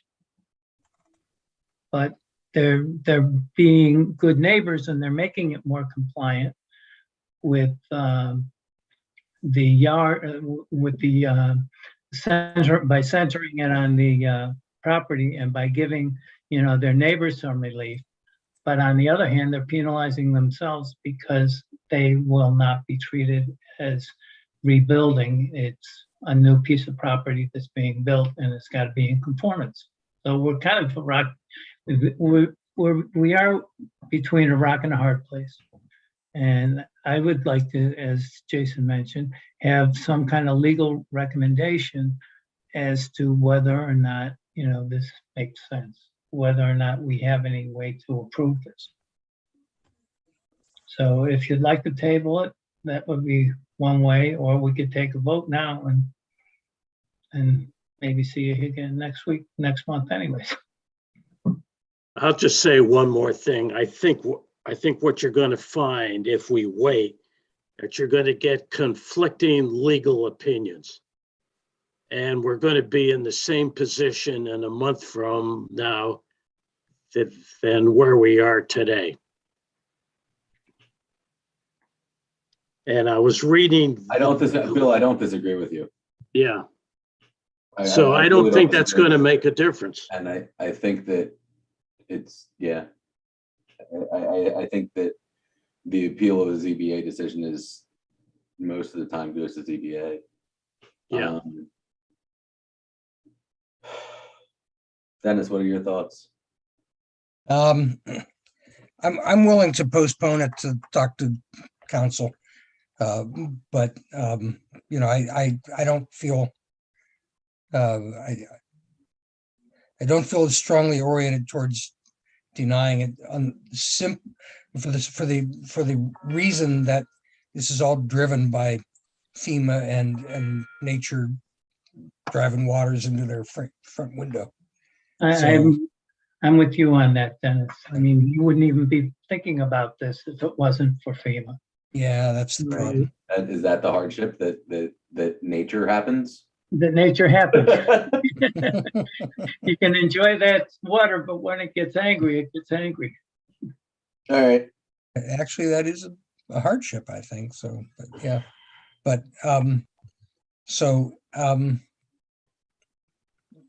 Steve, what were you thinking? I still think the hardship is the fact that they have to raise their house and they can't really do it logically. So what they're coming up with is a better solution that fits the neighborhood, fits everything else. And Okay. That's more of a remedy, isn't it? I stand open to having council say no, that you can't do that just because of nature. But I think let's talk to council on this, because it's not worth us trying to guess what the legal ramifications are. I'd like to make a motion that we defer this till next month. Second. I'll prove it. Or you want to deliberate? Dennis, have you come out of deliberation? Yeah. I thought we had. No, we're still in deliberation. Oh, So yeah, so let's move to leave Let's the private close. portion. Of I the make a hearing. motion, we close the closed session. I thought I did. Second. Back to open session. Okay. Okay, motion. Well, before we do that, I'm going to ask John if he wants to throw any last advice towards us as to what. I think, you've listened to some pretty good testimony from the board. I mean, I think Steve made a point about raising the house. Sometimes we get into the weeds, with this, and the merits of the application are the merits of the application. It sounds like what disturbs me a little bit is the board searching for a reason to approve this. That's what it sounds like to me. I'm going to be perfectly honest with you guys. And it sounds like you're just going to postpone this a month because you don't have the confidence to make a decision this evening. So you're going to hand it over to staff, and you're going to hand it over to town council, to kind of give you a crutch to make a decision. The fact is, you guys have little discretion. That's true, but you have the authority to make a decision. One of the things that I'm always concerned about is a decision that's being made that is going to be subject to appeal. Quite frankly, I don't want to lobby one way or the other, but I listened to some of this testimony. It seems like everybody in the flipping neighborhood is not going to appeal this. So, you guys have to make that. This is what you have to weigh. You've got all the information. They've reduced the coverage from what they had previously. I think the last time this application was being heard, the board felt that it was an overreach. It's been reduced, and I think that's kind of what the marching orders were, to bring it back and have a reduction of what they applied for the first time, which I think they did. I'm just being honest. I'm giving you my straight. Oh, we appreciate it. Well, thank you, John. Okay, you're welcome. I think we're all still smarting from the other decision. But you're supposed to take each decision, you're supposed to take each application individually and not rely on any of the previous ones. So in that light, I would have to say I'm more supportive than I am against this application. Yeah. On technical reasons, I would be against it, but I would support the application. Well, all right, so let's just do this then. Jason, Yeah, let's just do this then. I motion to approve the variance on the basis of a reduction of nonconformities.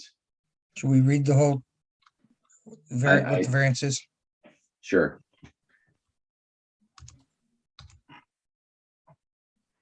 I motion to approve the application for variances to section 3.8, 3.6D, 3.6D, and 2.17 on the basis of a reduction of nonconformities.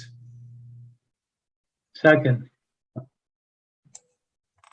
Can we Can I ask you to modify that to include the hardship being the need to comply with FEMA requirements for above floodplains? No hardships. Yeah, I don't think that's a hardship because they can just raise it, but they're reducing nonconformities in lieu of a hardship. Right. Okay. Okay. I'll second that motion. Let's vote. All in favor? Aye. Aye. Nay. Against? Nay. Okay, 4-1. Congratulations, you have your variance. Thank you very much. That Appreciate was it. easy. Thanks for your counsel, John. Got me up the fence. You're welcome. Thank you, John. You're Thank welcome. you. I wonder if these others will be Now, faster. do we have to do the coastal? Yes. Okay. Let me- And Chuck should probably, or Tony or Chuck is gonna present that, but Okay. looks like Chuck Yeah, is. yeah. Chuck Mandel, agent for the applicant, Earl and Mary Tucker. We did go to Deep. We did have their comments. They spoke favorably. Actually, DEP is against any construction anywhere along the coastline. They would like all houses removed if they had their druthers, but that's not the case. So in light of their true feelings, they did support this application, make it coastally compliant to FEMA and improve the septic system. And that's really, it was a very short, brief letter. Okay, I read the letter. Yeah. Okay. Yeah, they did, gave you a nice letter on that. Well, do we need any discussion? I don't have the, You have standard words, don't you, Ned? I don't have them here. So can we move to, just move to approve the coastal site plan? Yeah. Ned or Jason, I can help you with that. Okay, that'd be great. You just want to, you're going to approve the coastal site plan because it is consistent with the goals and policies of DEEP. Yeah, I motion to approve the coastal site plan as it is consistent with the policies of DEP. Second. Second. All in favor? Aye. Aye. Aye. Aye. Thank you once again. Thank you. Thank you.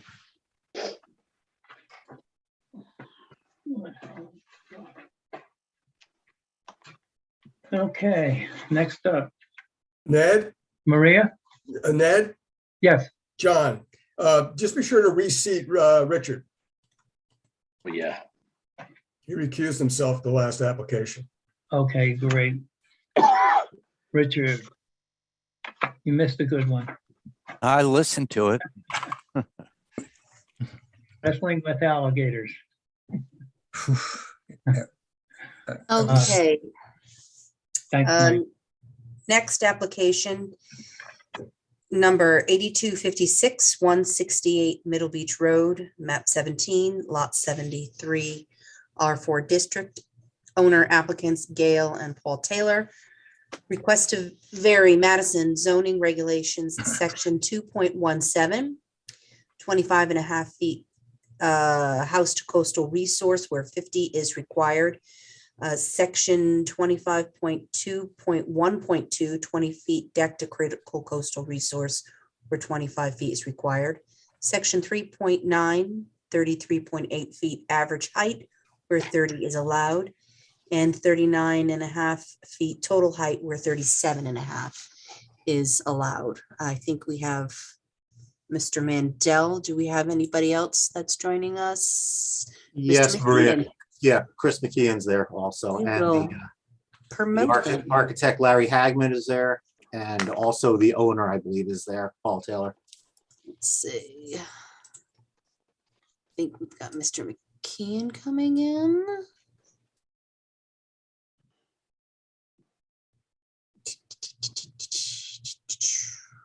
Good evening, everybody. I don't see, who else am I having? I believe the architect, Larry, John Hagman, I'm sorry. Larry Hagman was an actor. I apologize. Oh, here he is. Okay. There you go. And promote him. And I think I had Mr. Taylor. Did I see Mr. Taylor in my list? Yeah, Paul Taylor is also present. Okay.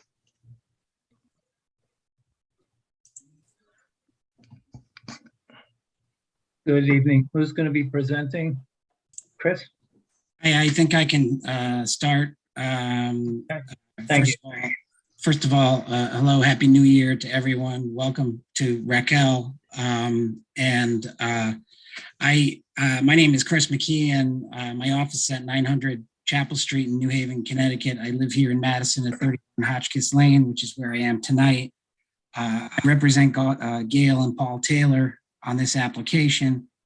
Our site engineer, Stevens and Associates, being represented tonight by Chuck Mandel, and our architect is John Hagman. I listened very intently to the prior application, and as much as many of these applications that you work on and are involved with, there's always something to be learned at every hearing. The law and the issues associated with variances is tricky.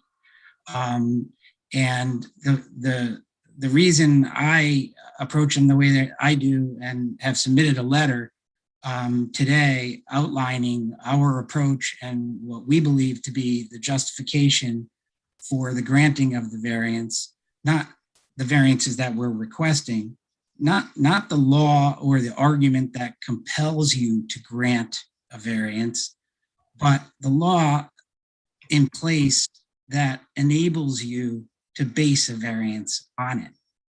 And a lot of what I'm going to go through is somewhat repetitive of the line of case law that Attorney Ainsworth had laid out, I believe, at the prior hearing, and case law that I've talked about in prior hearings and prior applications as well.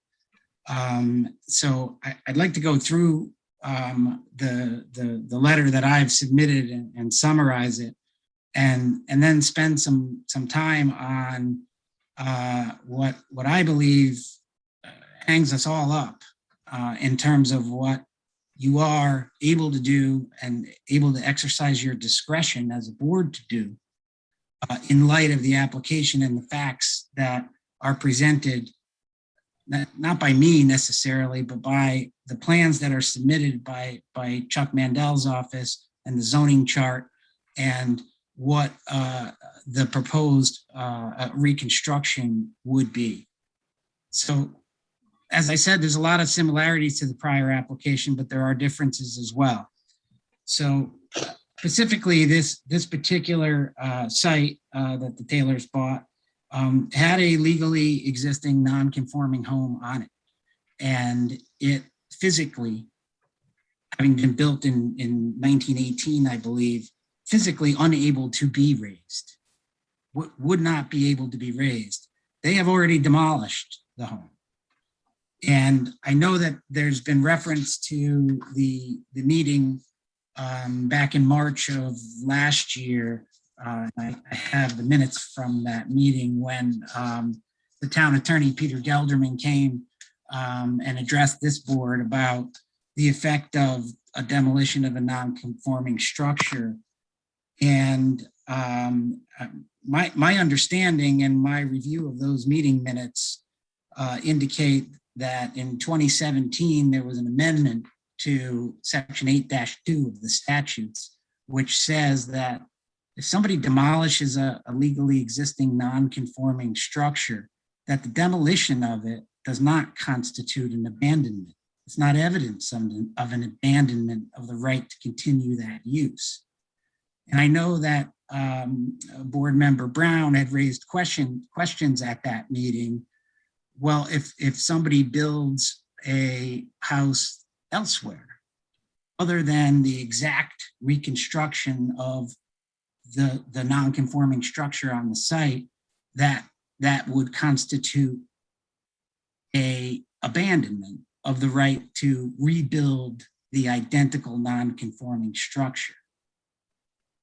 Here, the Taylors have demolished the home knowing that they have the absolute right under our law to reconstruct that non-conforming structure in exactly the same footprint in exactly the same way. And I would add to that, that they have the ability to reconstruct it and the obligation to comply with FEMA and raise the reconstructed home to an appropriate level. Also under our regulations, and Chuck has an exhibit that will show it, if they chose the option to simply demolish and reconstruct the existing non-conforming structure, they could also raise that now existing home to heights that are in excess of our height limits under section 2A.1.5. So when we look at this application, we have a situation where I believe the law allows our clients to reconstruct the home that was demolished in the exact spot and in the an exact replica, if you will, of that home, but also allows them to raise the home to be FEMA compliant under section 2A.1.5. When you look at that option, what we're here before this board's saying is that while we have that option, we'd much rather, if the board were to allow us by granting the necessary variances, reconstruct the home in a much more intelligent, a much more zoning compliant way. And in that spirit, our plans are designed to do that.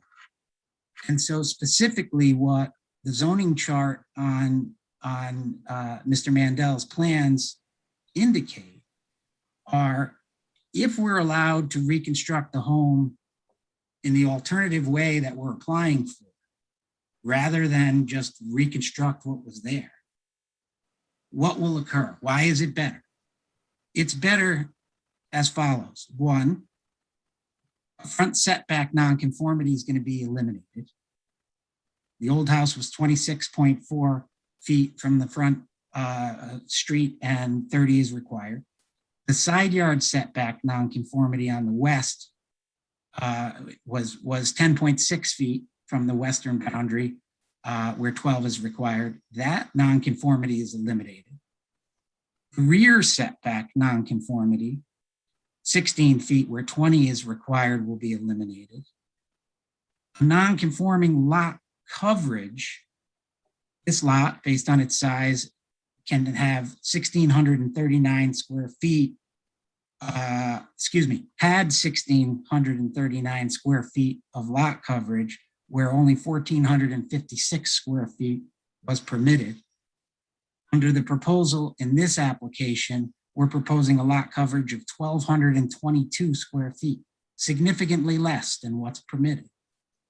The same concept applies with the gross floor area. Now, the gross floor area that we've used is from the assessor's field card, which I know came up in the prior hearing. It's 2,803 feet according to the field card. My guess is that the floor area was a lot more. But using that conservative number, the proposed reconstructed home is going to have, if I have that right, it's going to have 2,715 square feet below the 2,760, which is allowed based on the table in our regulations. There are two critical coastal resources setback nonconformities as well. They form the basis of two of the four variance requests that we're making, but they are further back from the critical coastal resources, both the home and the the deck adjacent to the home. So where the prior house was located 16 feet from the coastal resources, where 50 feet is required, the proposed reconstructed home would be 26 feet from the coastal resources. The proposed new deck would be 20 feet 7 inches from the coastal resources, where the prior deck was 16. Obviously, the new home will meet FEMA guidelines. It will have a new septic system. It'll be energy efficient. It will have all of the benefits of new construction, better efficiency, HVAC systems. And that brings us to the 2 height variances that we are requesting. And we spent a lot of time bringing the height to the height we are seeking. And we are seeking variances in this regard. But given what I had indicated earlier, the fact that the existing home can be rebuilt and can be raised to 2 feet higher than the FEMA guidelines suggest, the rebuilt home in exactly the same non-conforming way would have a total and average height higher than what we're seeking. So while we are requesting height variances for the proposed reconstruction, the variances we're suggesting are the functional equivalent of a reduction in nonconformity as to height, because we could go higher, albeit in a illogical place on the lot, too close to the western side yard, much closer to the coastal resources, and a home which is too big and has too much floor area. So the proposed application, if you see fit to grant the variances, is an entirely better situation on this lot in terms of zoning compliance than what used to exist and what could be rebuilt. That brings me to the case law analysis, and I will not drag you through all of the cases, although many of the cases that were cited by Attorney Ainsworth in the prior application, we're all dealing with the same cases.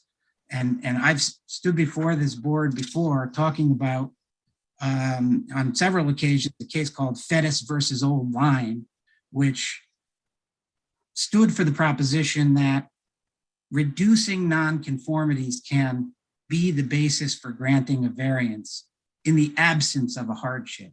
In other words, the board does not have to find a hardship if nonconformities are reduced and eliminated, or both. The Fettis case is a Superior Court case, relied on a series of Supreme Court cases, one called Adolphson, one called Vine, one called Hescock, which was a similar case to this situation. But there were a number of other Superior Court cases that recognized this reduction or elimination of nonconformities as being a basis for the board to exercise its discretion and enable the board to grant a variance in order to end up with a proposed project that is better, more conforming, less offensive in terms of violating the existing regulations than what is already there or could be rebuilt. But most recently, and I know Attorney Ainsworth mentioned the case, but the Connecticut Supreme Court decided the case of Mayor Whitman versus Stanford Zoning Board of Appeals. The site of that case is 333 Connecticut 624. It's a 2019 case. And in that case, the Mayor Whitman Court, the Connecticut Supreme Court, ratified what the Superior Court case in Fettis and several others were saying. And that is a reduction or elimination of nonconformities can be an independent basis for granting a variance. And in that case, in particular, additional new nonconformities were set forth. In the Mayor Whitman case, this was a situation where there were multiple cottages on a piece of property in Stanford. And one of the cottages was the subject of objection by a neighbor, and the owner wanted to rebuild it. It wasn't even the primary residence. It was an accessory cottage. But the Supreme Court allowed that to be rebuilt in a different location, in violation of setbacks and in violation of a height restriction. So I know there was a lot of discussion in the prior application about, does the board have discretion to grant a variance, and is there legal authority for you to exercise that discretion to get a better result than a rebuilding of an existing non-conforming structure in its identical location? I'm submitting to you that the Mayor Whitman case does exactly that. It gives you that legal authority to do that. And so that's our legal justification, which enables you to grant, should you see that and agree that the end product here, a reconstructed home that meets all of the setbacks, that is further from the critical coastal resources, and albeit modestly higher, still below what the prior non-conforming structure could be raised to. If we were all to agree that that is a better result, I'm submitting to you that the Mayor Whitman case and the prior cases that were decided before it give you that legal ability to base the granting of a variance on. In addition to that, this particular site also satisfies, in my opinion, the legal hardship requirement. And that is, if you look at the plan and the location map, this particular lot has a very interesting shape. It is on the curve of Middle Beach Road as you're right adjacent to Fence Creek. And it has considerably less lot depth from road to water than virtually every single lot on that stretch of Middle Beach. So when you talk about the coastal resource setback, and you observe a 50-foot coastal resource setback from the water line, you have such a narrow building envelope to build on this site, much narrower than virtually every other lot on Middle Beach, because they have more depth between road and water. The building envelope you're left with here, while could maintain a structure, it could not maintain a structure that anybody in their right mind would build, because no one would want it. No one would want to look at it, and no one would buy it. And so no one would actually build what you can build on that envelope. So we do satisfy the traditional hardship requirement in addition to all of the nonconformities that I covered earlier. I also wanted to specifically talk about, and I paid particular interest to Mr. Tucker himself, one of the other residents who spoke in support of the prior application. And I personally spent a great deal of time reading Madison's coastal resiliency plan this past weekend. And we all know what occurred with the coastal resiliency plan and the effort to take a longer look back period, all with the idea to promote FEMA compliance and to encourage residents to elevate their structures so that they don't end up like the numerous neighbors I saw after Irene, where waves and sand are, in their living room. The idea, it's heartbreak. We don't want to have our residents have that happen to. Obviously, cost is involved. The ability to do certain improvements. I understand those opposing sort of factors, but the bottom line is that our coastal resilience plan makes it crystal clear that we've got to assist homeowners with elevating their homes. And in particular, if you want to take a look at it on page 20 of the plan, the quote is that assisting homeowners with elevating their residences should also be a continuing focus of the town. Madison should enact a suite of regulatory changes to support resiliency efforts, including making height restrictions flexible in the case of home elevations. Now, I know we did pass section 2A15 so that you can get relief on the height, but it's only as to existing homes. So in the scenario that I'm proposing to you, we rebuild a completely non-conforming structure, but we can go higher and we can violate setbacks with it by the express terms of section 2A15.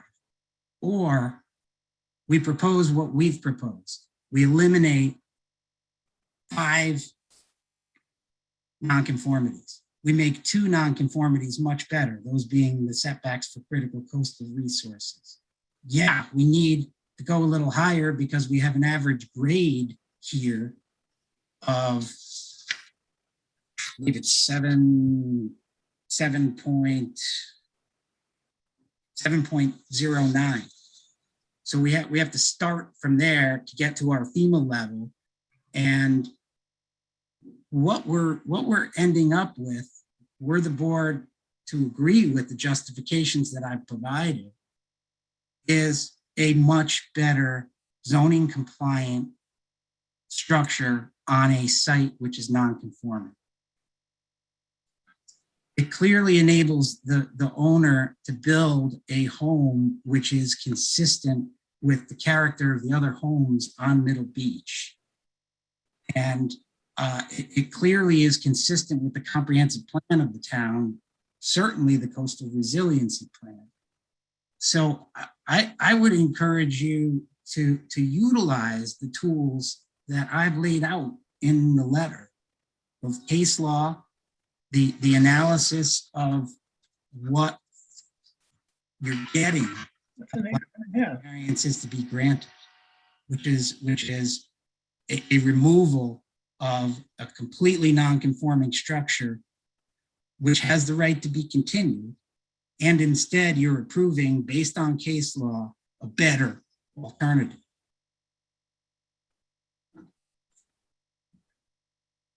Thank you, Chris. Thank you.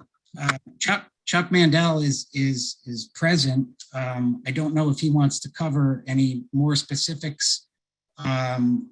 I presume you all have seen our plans. We also have John Hagman here.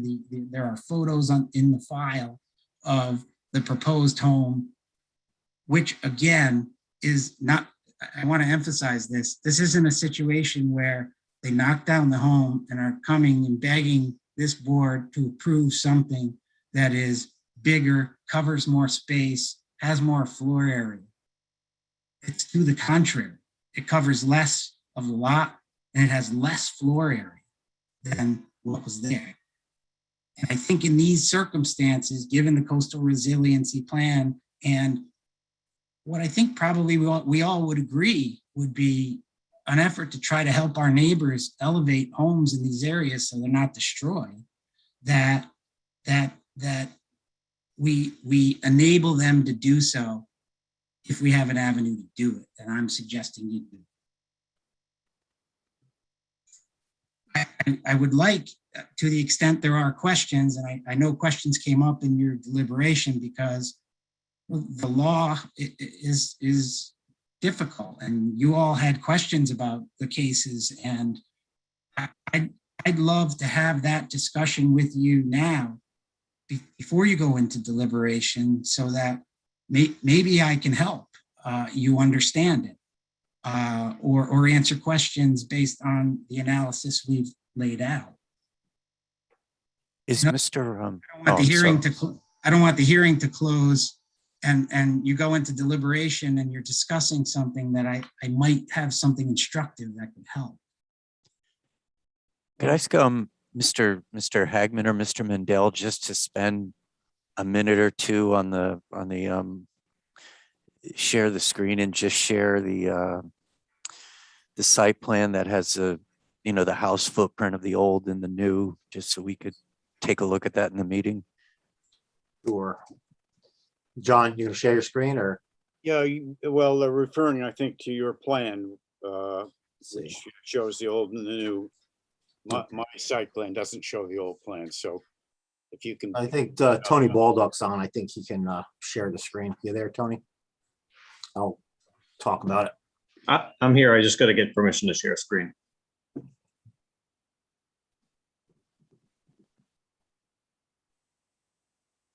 Maria, if you give Tony permission. Yeah, I'm trying to make him a Oh. panelist. Okay. If you wouldn't mind too, when you, if you're gonna show that, if you could just show us the reductions, that's very helpful. Even though we have it, it's nice to see it on the Yep, on absolutely. the screen. Thank you. I don't know, it won't let me make him.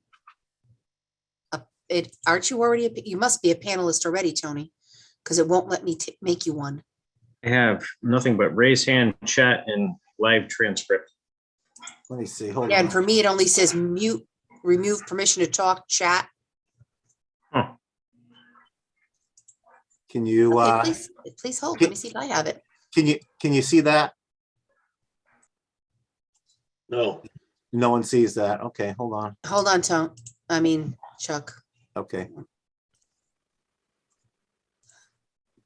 Let me know what we're looking, if. It's coming up. Yeah, it looks like it's popping up. Oh, there it you go. is. Okay, perfect. Maria Thank you, saved the Maria. day. She did. I'm good you for can something. You can zoom in, Maria, if you want, if you can. Press all timers.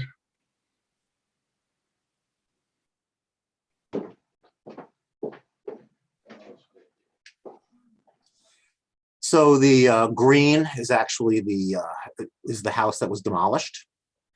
And as you can see, it's pretty much pushed to the western edge of the property.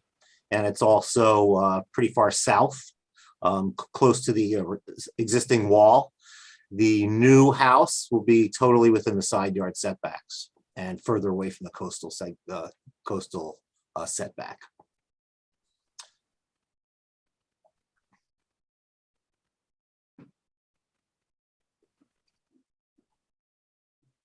It's also, as we said before, it's in a VE 14. So the V zone is actually the harsh zone, which there's wave velocity. So that's why it has to be raised substantially higher than if it was an A zone, and it will have the breakaway walls also.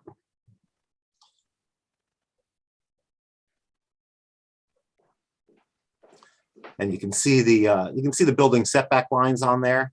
To the east and to the west, 12 foot, that's a dashed line. And you can see the house falls within those building setback lines, the proposed house. On at east, west, north, and the south, it's actually within the building line, but it's not within the coastal jurisdiction line.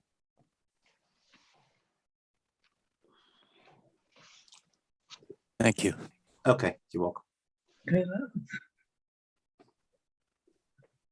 We are, and just to add to that, we do have a letter of permission from DEP to redo those walls also, the seawalls. And we'll talk about that with Cam at the next after this is closed. I won't get into the letter. And we do have not only are we putting in a brand new septic system that's totally code compliant, and we just received approvals today. We are also proposing a stormwater mitigation, which the previous structure did not have.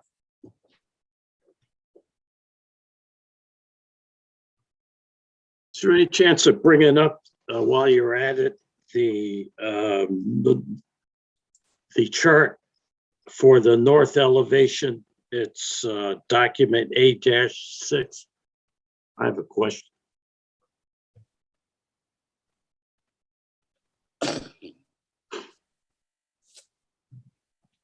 Maria, do you have the ability to do that?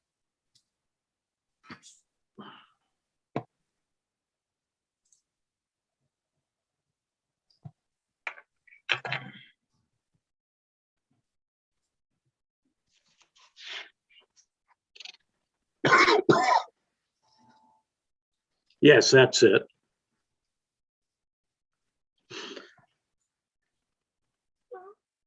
The question I have in regards to the elevation,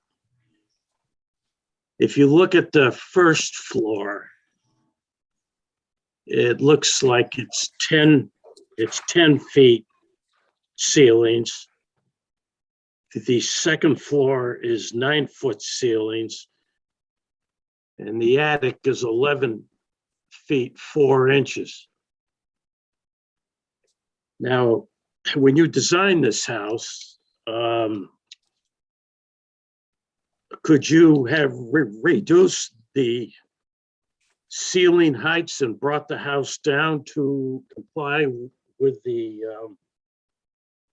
average building height and the total building height? In other words, instead of having 11-foot ceilings, 10-foot ceilings, and 9-foot ceilings, maybe somehow bringing those down, and or maybe redesigning the roof line and make that compliant with the required elevations. Okay, we did our best to shrink this house in every dimension we possibly could, including the vertical dimensions.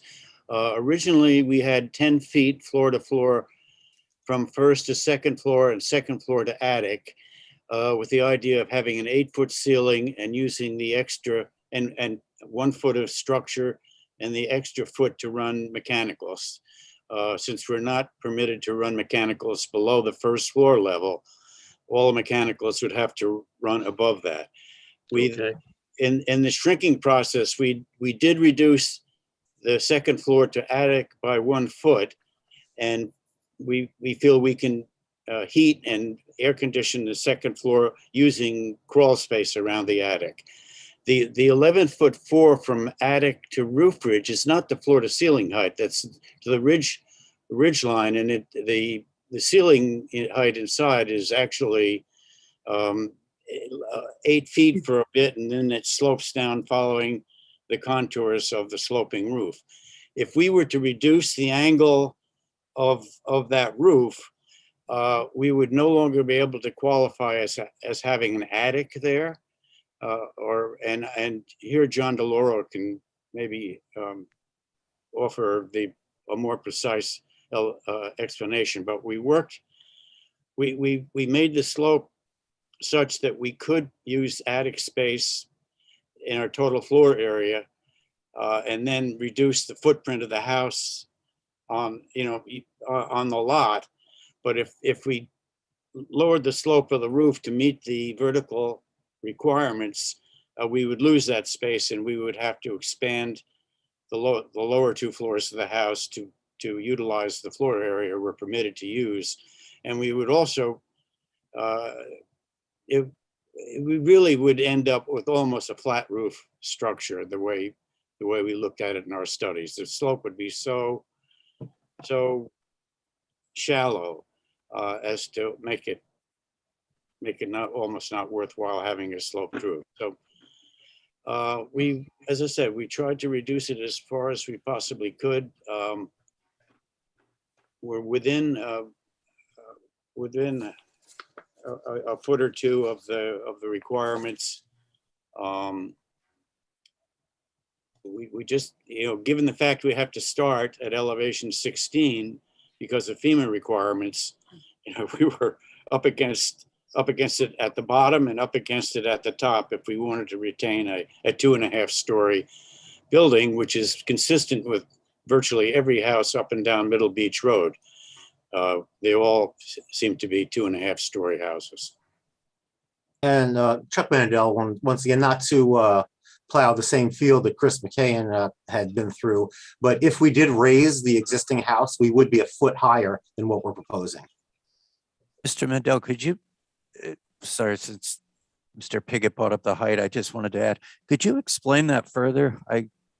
Because I understand if you want to build it existing, how would it be higher? Is that because you're adding FEMA onto the existing structure? Correct. If we brought the Okay. existing structure into compliance, it would be a foot higher than what we're proposing now. Got it. Thank you. You're welcome. I had one more point on the height to Mr. Pigot's question. When we were trying to design the home to request as little relief as possible from this board, we were mindful of what Mr. Mandel just indicated, that the house could go to a height that's higher. And even if we were to make the first floor 9 feet like we did at the second floor, we would lose the ability to run high efficiency mechanicals between floors because we can't do it below the first floor. And so knowing that we had a parameter of the existing house being raised and what that height was, the result is better when you can get your mechanicals in between floors and in the attic for efficiency purposes and still be below the height to which the former house could be raised to.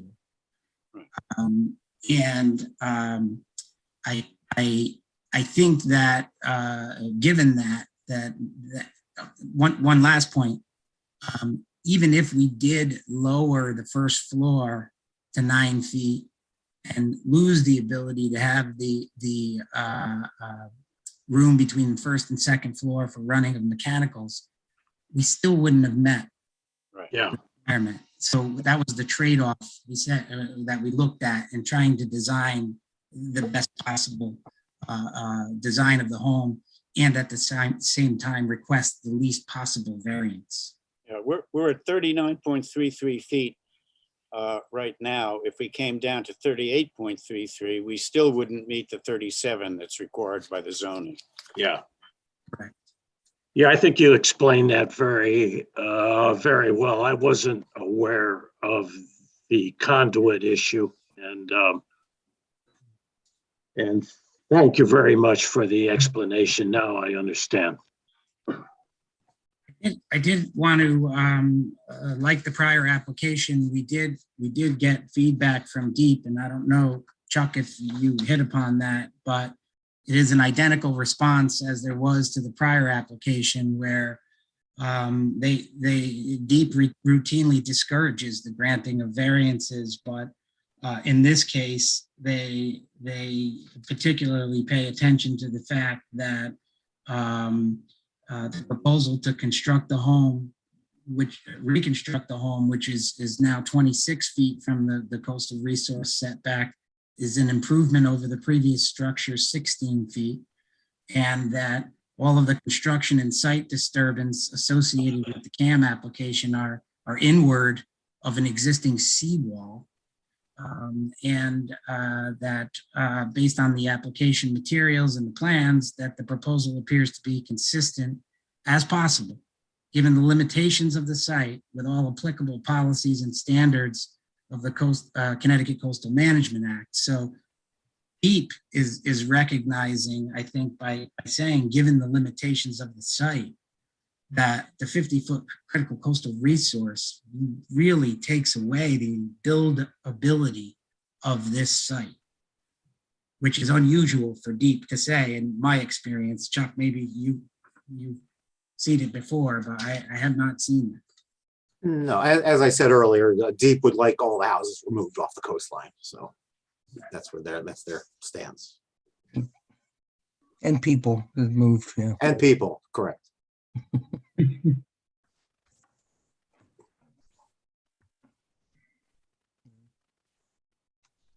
Okay. We're happy to answer any questions of the board or anybody from the public who may be present. Before we get started, Chris, did you have some letters you were going to read into the record from the neighbors? Or are you going to wait? I didn't want to ruin your presentation here. I have one letter from a neighbor, but I believe when I looked at the participants that they both may be here, that the neighbor to the east and the neighbor to the west. At least I thought I saw that. So maybe we can move to the public participation and then take it up after if necessary. Okay. That's okay. Is there anyone from the public who would like to speak in favor or against the application? Please state your name and address.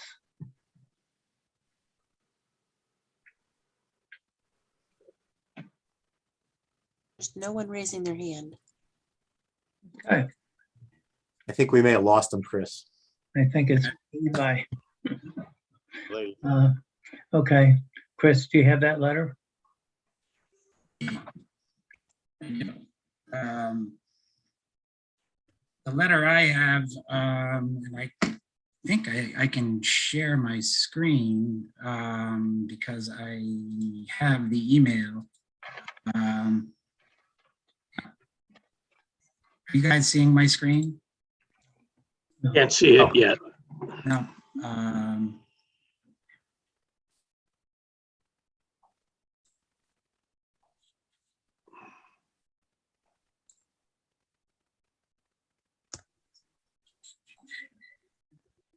You could send it over to Maria, maybe. Can you see it now? Can you just read the letter?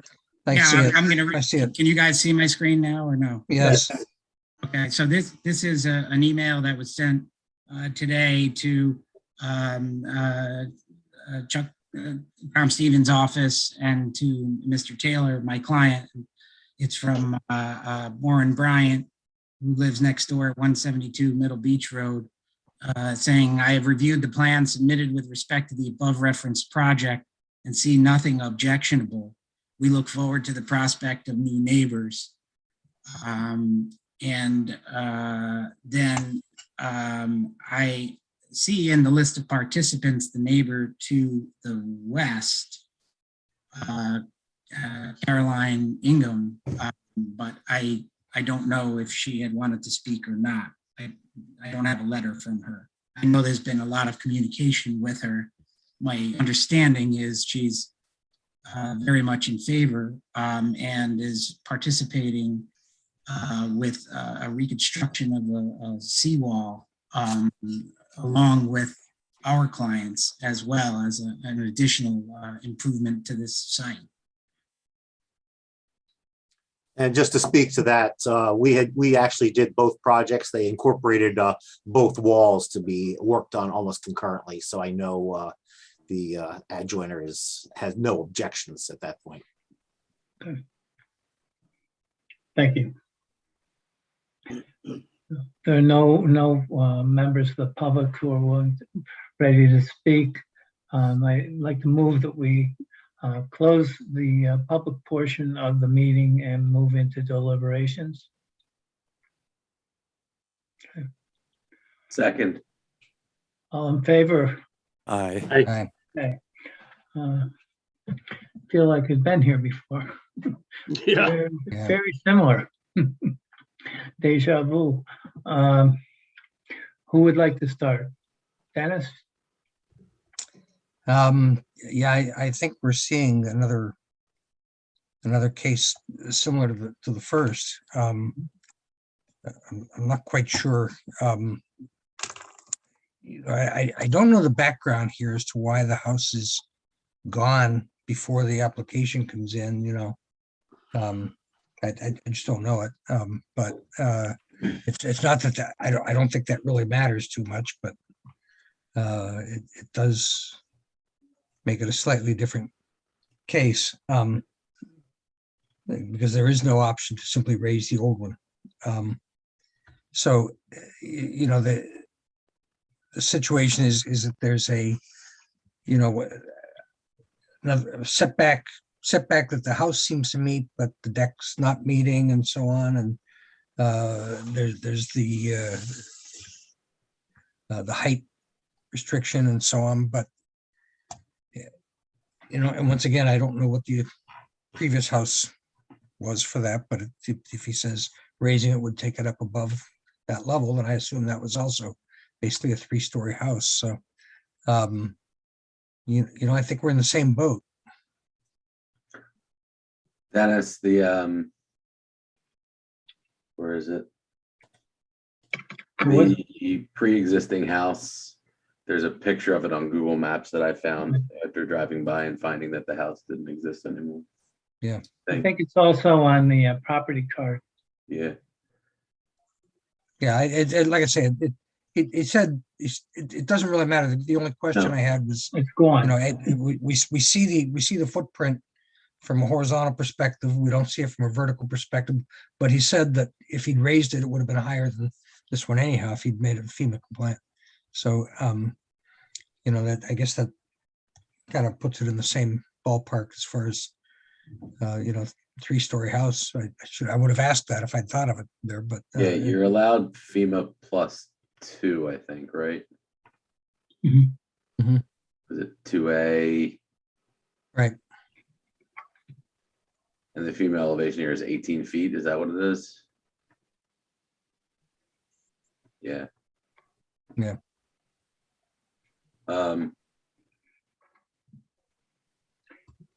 Yeah. I feel like we're in the same place.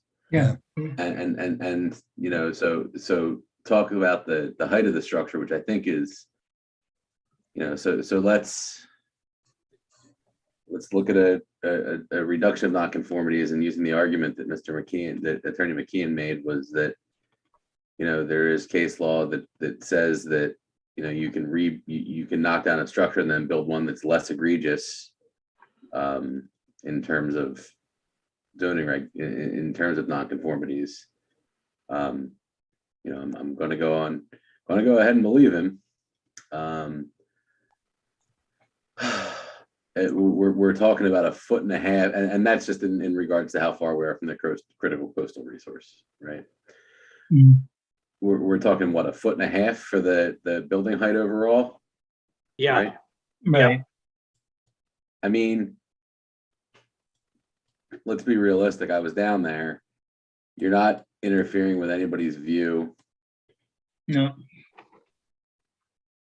If you're making this, if you're going to accept the argument that if you would have just raised the existing house, if they would have done repairs to the existing house and raised it to FEMA +2, then they'd be over 40 feet.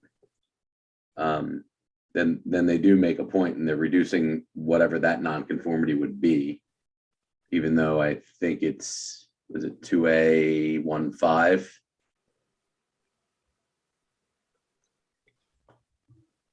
Yeah. Yeah.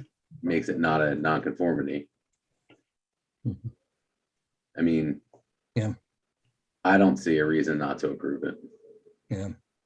Rich, we didn't hear from you before. What are your thoughts on all this? Oh, well, the last one I recused myself. Yeah. So on this one, I understand when you demolish, if you stick to the footprint, you can build it as is and keep your variances. And by changing the footprint, we're building a new structure. But on a lot of the stuff we've seen in the past, people do that, and then they may eliminate a few things, but then they add on 10 more or whatever. To me, though, this house, I think is different. Even though they're changing, and you could see that as an abandonment, this is a smaller house. It gets rid of all the setback nonconformities. It is further back from the critical resources. It's smaller in coverage. It's smaller in floor area. And the fact that if they rebuilt it in the same exact footprint, it would be higher. It would violate all those things, and it would be higher. So I think in this case, we're allowed a little discretion. And I think it makes sense to approve it. Yeah. Just because if you knock it down and put the same thing back up, you're going to be, you're talking 3, 4, 5 more. It's 5 things that are going to be fixed. So I think I'd be in favor, of granting it. Yeah, my observation was right in line with Rich. This is a little bit different because they've eliminated 1, 2, 3, 4, 5, 6. They've eliminated 6 nonconformities, and they reduced 2 nonconformities, unlike the first property that we approved. So, and how they explained the height to me, it made perfect sense. So I have no problem at all with this application and approving it. I agree with you, Bill, and the rest of the board. You know, I don't think this is truly a reduction of the nonconformities on the property. And using the discretion of the board, I don't think that the new house is going to be out of place down on the water. And it will be a much better use of the property, rebuilding an existing non-conforming building.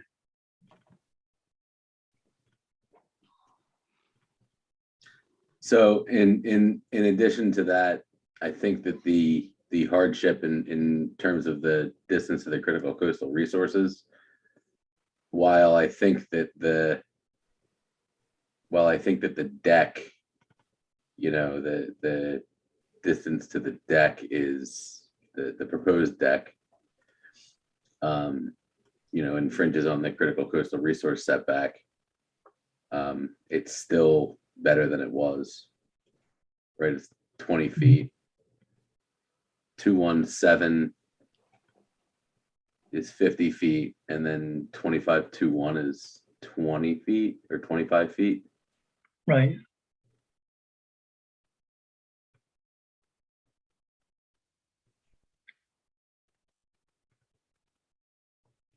How do we feel about that? 25212.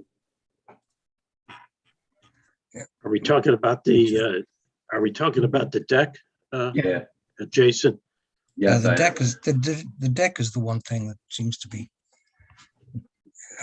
What's the required setback for the deck? Is it 50 or 25? I think I think a deck is as long as it's part of the house, isn't that considered to be 50 along with the house? Yeah, I would think so. You can ask John. You're asking me? No, I think it's 25 feet. Oh, that's my question. Is somebody asking me? Yeah, Dennis, 25212. Can you clarify that? Yeah, John, on the deck, what's the required setback? Is it 25 feet or 50 feet? You're talking to the critical coastal resource? I guess so, yeah. Yeah, the Okay. CCR, yeah. Yeah, that's 25 feet. A new single family dwelling is with 217. You're talking about, see, there's 217, which is our regulation. It says a single family dwelling has to be beyond 50 feet. That's 217. 25 feet with the deck is a critical coastal resource. That's under CAM. So under that regulation, a deck has to be 25 feet based on because we changed, deep would exempt a deck, except in Madison, we say it has to be 20, it has to be beyond 25 feet from a critical coastal resource. All right, so for 50 is the house. So for Madison CCR, on a house, the offset has to be 50. Correct. And the deck has to be 25, not 50. Correct. Okay, Yes. so here we're talking. So 5 the foot exit, setback. yeah, so we're talking 9, so we're talking, 5. So we're talking 4.3 foot variance then. Yeah. Okay, all right.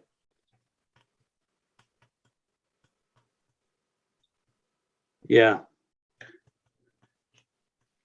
But John, you said that the deep would exempt the deck? Right. Yeah, DEP, yeah, if we didn't have our regulations in section 25, then DEP would exempt a deck. But we say, and it'll say exemptions, accessory structures ancillary to, single family dwellings, including terraces, decks.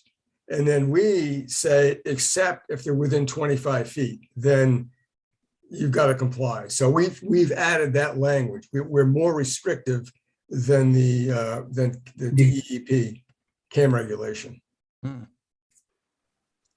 Okay, so if I interpret this, the existing setback on the deck in the old house was 16 feet. And the proposed now is 20.7. So they've reduced. That's how I'm reading it, Bill. Huh? That's how I'm reading it. Yeah, so they That was- have a reduction in nonconformity. Well, that was, okay, so there was a house, that was the house footprint, right? The 16? Yeah, the house was 16, yes. And now the house is 26. 26, and the but deck was is 20.7. Right. I didn't see a deck there before. Was there? Yeah, it's in there. Yeah. So it's a reduction in nonconformities, both in the house and the deck to the CCR.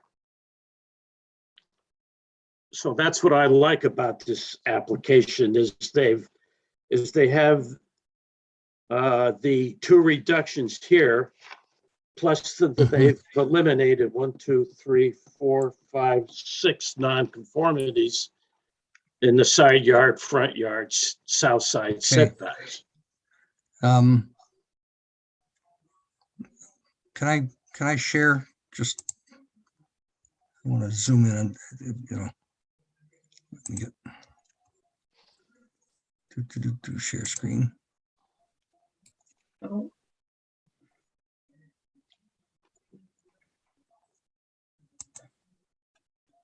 Okay. You see this? Yes. Yeah. Okay. So I'm not seeing any indication that there's a deck in there beforehand. It's right here. Huh? Right. Demolished house corner. line. I see a demolished house line. Yeah. That's this. Yep. Well, there was a deck here too. Don't know. In any event, okay, I don't see a deck, and I did see. No. Jason correctly pointed out that on Google, if you go to Google Maps, drop the little guy in the street, you can see a picture of the house, and Yeah, I don't see a deck previous. yeah, there was a fence area in this area. Yeah, Dennis, I don't see a deck in that area. What I do see is a fenced in patio looking thing. Yeah. When I look at it from the satellite. Yeah, I mean, our entire argument is based upon the fact that everything that we're saying is based upon the fact that we're saying that if they just rebuilt what was there and raised it, right, that it would be that it's a reduction in nonconformities. Right. That what they're doing is better. It's more desirable than just putting something back where it was and raising it. Right. That's the entire argument. I'm accepting that argument. Okay. But I say that I don't see that argument working for the deck. Yeah. I don't argue with you on that. That's why I brought it up. Yeah, the covered deck portion is okay. Yeah. I don't see it for the proposed open deck. So okay. So what? Yeah, but the house is back further too. I mean, that's how I look at it. That's a good deal. Yep. Yeah, three of the four. Yeah. Right. Right. Existing, you had 3 out of the 4 setback rules were broken, and if we approve this, then those 3 go away. Mhm. in addition to the Yeah.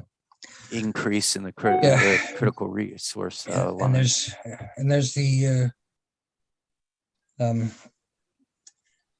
let's see what the applications say. 20-foot deck to the critical coastal. So there is the option of approving all but that one section.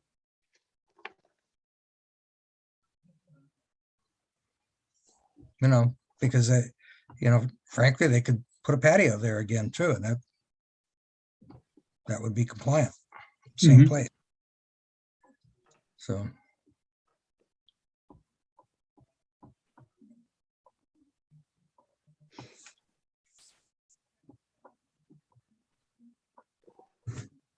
At any rate.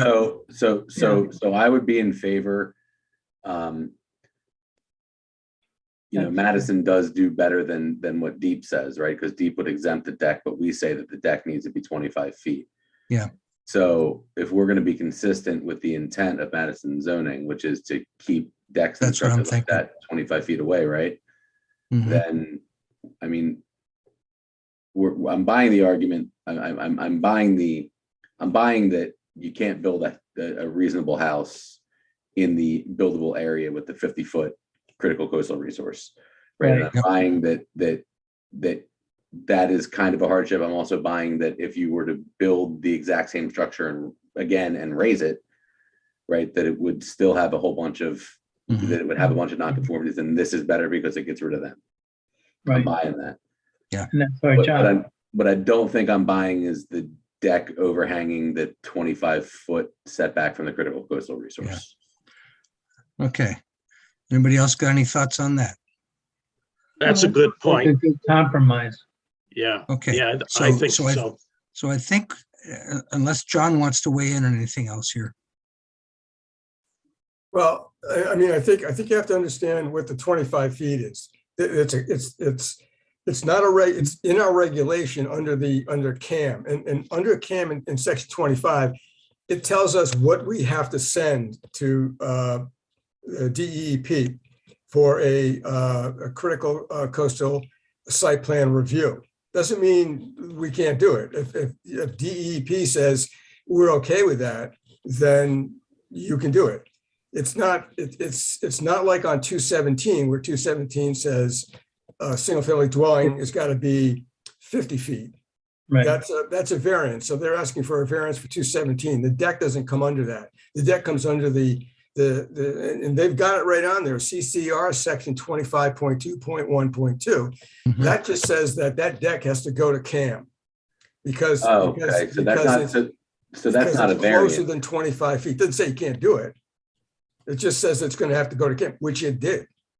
And so how did CAM address that in there? I don't have that document in front of me. So how did they deal with that in their letter? But they don't regulate decks, correct? No. They don't, but they looked at it, and he's got it annotated where it says CCR section 25.2. Dennis, can you stop sharing the screen and I can bring up the coastal site plan review comments checklist? I have it up. Go ahead.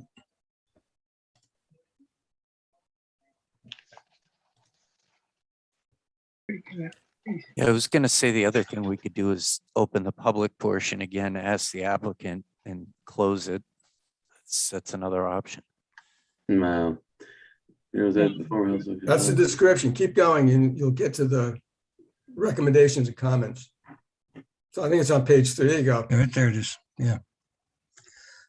So I don't know what that says. I can't remember. Okay. Yeah, thanks, Jason. Thank you. You can read it now. Well, I figured if I was if I was leaning in to read it, then nobody else could. Yeah.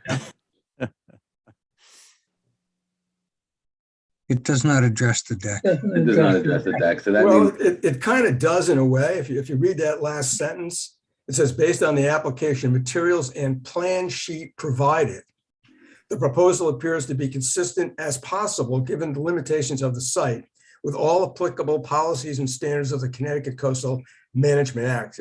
I think that does address it, quite frankly, Yeah. in my experience. Yeah. Jason, do you agree? The fact that they didn't call it out as a problem, I think indicates Yeah. approval. Okay. I agree. All right. Great. All right, agree with then. that too. I'm okay with everything on here. Okay, stop sharing and let's, Okay, make a I- motion I'll make- to, go oh, ahead. sorry, go ahead. Well, you want to get out, you're gonna make a motion, get out of Who would like deliberation. to make a Yes. motion? Yeah. Okay, Second. Rich, I'll go make ahead. them. do we need to come out of session or Yes. it's Somebody okay? make a motion. I motion. So moved. Okay. Sounds good. Second. All right, all in favor? Aye. Aye. The hell? So Right. So we're We back need in a public motion. session. Right. I would like to move that the, hold on, let me bring this up here. So I'm looking at it.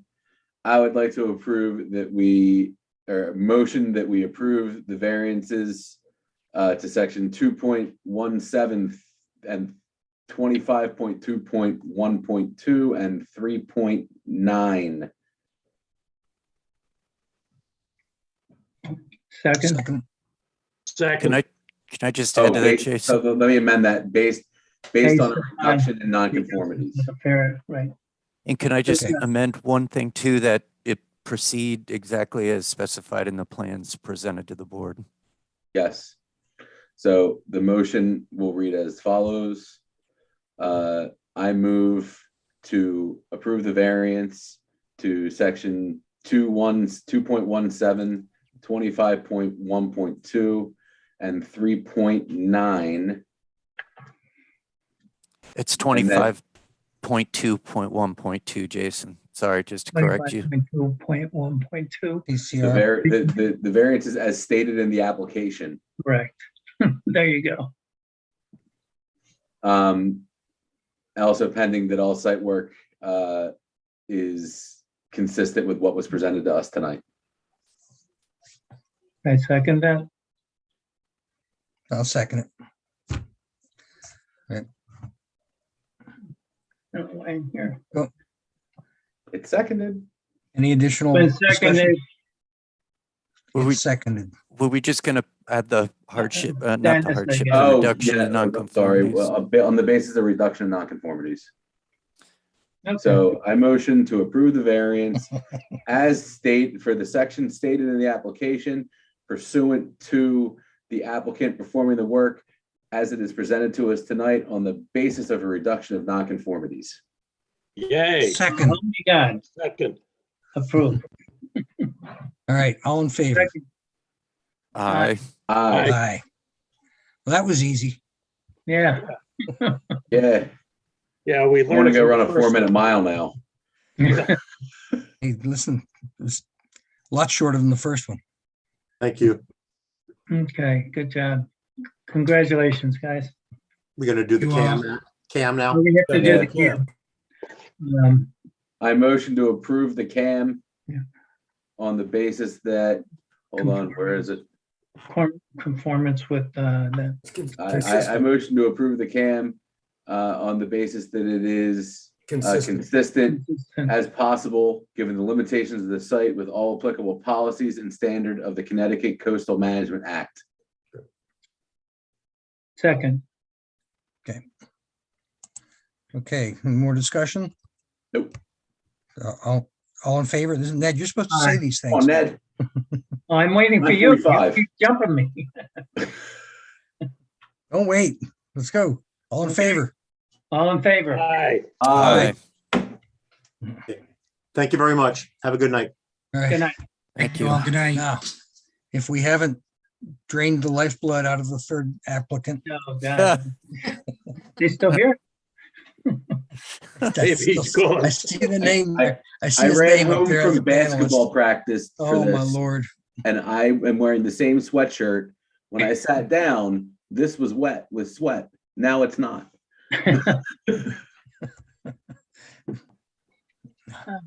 see. And I'm out of coffee.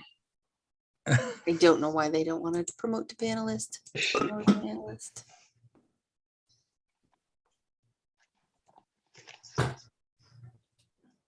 Yeah. If we can stall for a second, I gotta grab some water.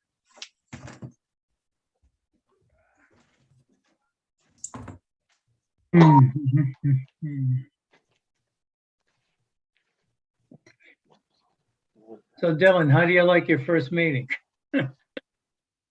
Oh, I mean, it was, Interesting. yeah, I mean, it was a lot. I mean, Were you at the last meeting? I'm sorry, in November? yeah, I was. Okay. That's right after you get sworn in. Mhm. I think right after you were sworn in.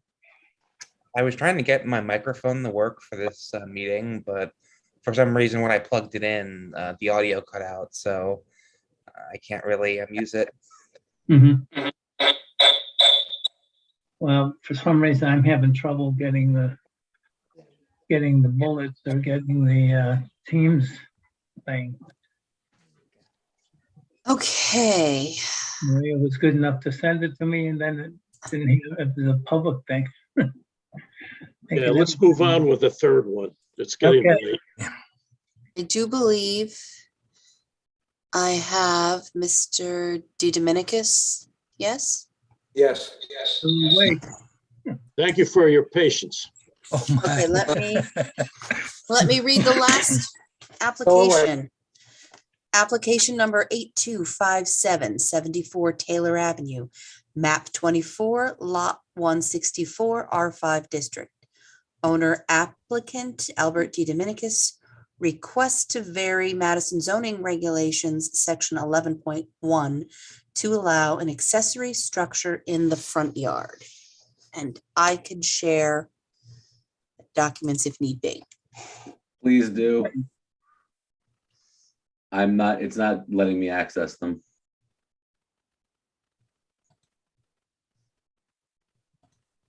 Okay, so here.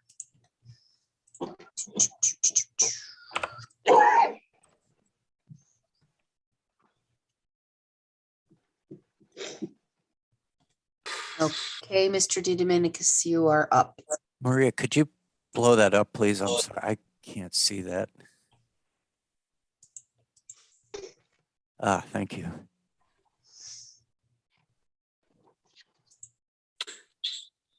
Okay, good evening. My name is Albert D. Dominicus, 74 Taylor Avenue. And my wife Deborah and I bought the home in August of this year, and we'd like to install a pergola, an existing deck. As you can see, it's a 10 by 12 freestanding pergola. And I understand that we're considered a front yard on our front of our house, and the back of our house is considered a front yard also, because we front on two streets, Chittenden Lane and Taylor Avenue. And I understand that it's not allowed to have a accessory structure on front of the home.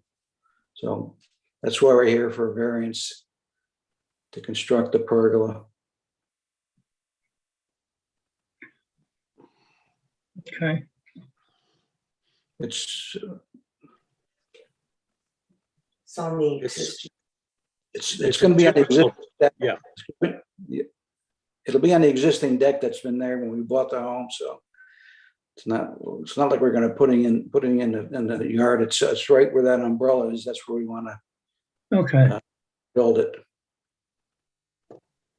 Is that's on the side of the driveway? No. Excuse me? Which side is that? That Oh, that's on the other side. Okay. yes, the garage. Yeah. It's where that yellow square is. That's the pergola. Yeah. Mm-hmm. So I was down there yesterday and I noticed, you basically have the driveway leading to the garage. You have the garage in the backyard, which is a front yard. You have a fence separating that from that Chitfield, whatever that second lane is. Chittenden Field, yes. Yeah, and you have the existing deck. So, so it's not like this is really treated as front yard to begin with, No. right? I didn't know, but when I went to, to apply for the zoning, they told me that was a front yard. Yeah, from the zoning perspective, the fact that you have a garage there and an existing deck and a fence, and the fact that you have no backyard by that zoning, it makes kind of a difficult situation for you. So I understand what you're trying to do. Yes. We just need shade. Could I ask Mr. DeLauro, why, I'm curious if the deck's already there and this is being built on top of it, why does that change it to accessory? Richard, it's a structure. Structure, I'm sorry. Yeah. So the deck's not considered one, but when you add the pergola, it is? No, the deck is existing, but he's adding a new structure to the deck. Right. Okay. It's a pergola. Pergola has to, can't, it's an accessory structure, and it's in the front yard. Got it. So like a pergola or a trellis, anything like that is considered an accessory structure, and it's not allowed in the front. It'd be the same as an accessory building based on our regulations. So he has two front yards. The Chittenden Field Lane is really a 16-foot wide. I think it's probably a pedestrian access, to get up and down, for carts or carrying stuff maybe to the beach or, something like that. But Taylor is a regular, probably a 24 or a 30-foot street. But this is it's not. It's more like 20. Taylor is? It's narrow. It's fairly narrow. It's narrow. Yeah. Yeah. Well, I'm not talking about the pavement. I'm talking about the actual street. Property line to property line. Okay. I mean, you can look and see. Fair enough. Yeah. Property line is different than the street paved. Yeah. Exactly. I mean, you can, for example, the Chittenden Field Lane, yellow line to yellow line, that's 16 feet. And you can see Tyler is almost double that. Yeah. Yeah. So it's not like a vehicular street. It's our regulations define it as even a right of way is a street. So technically he has two front yards. Yeah. Yeah. Yep. But that creates a hardship too. Being on two front yards, a hardship. Mr. DeDominicus, do you have access to Chittenden Lane through your backyard? No, the fence is there, and there's no opening in the fence to get over to Chittenden. If I want to go to Chittenden, I have to walk up Taylor, go down Neck, and then come down Chittenden. Okay. Thank you.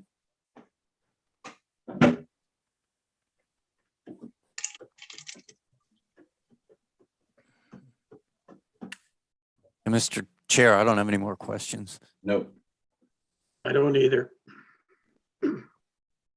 No, I don't. Okay. Anybody here to speak for it or against it? There's no hands raised. Okay. Well, I move to close the public. I think we had. I will say I think we had a letter from the gentleman behind him that's on the other side of Chittenden Field. Really? I think that was in favor of the thing, right? in favor. I can't get into the application. Oops. Let's see. No,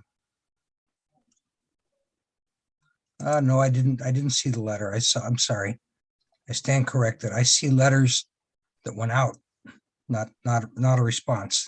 So nobody objected is what I'm hearing. I make a motion to close the public portion of the hearing. Second. Okay. So Ned, this is where you say all in favor? All in favor. Aye. Aye. Say something. How do you like that? Okay, thank you very much. Wait a minute, we're not done. We have You to want- give you a blessing.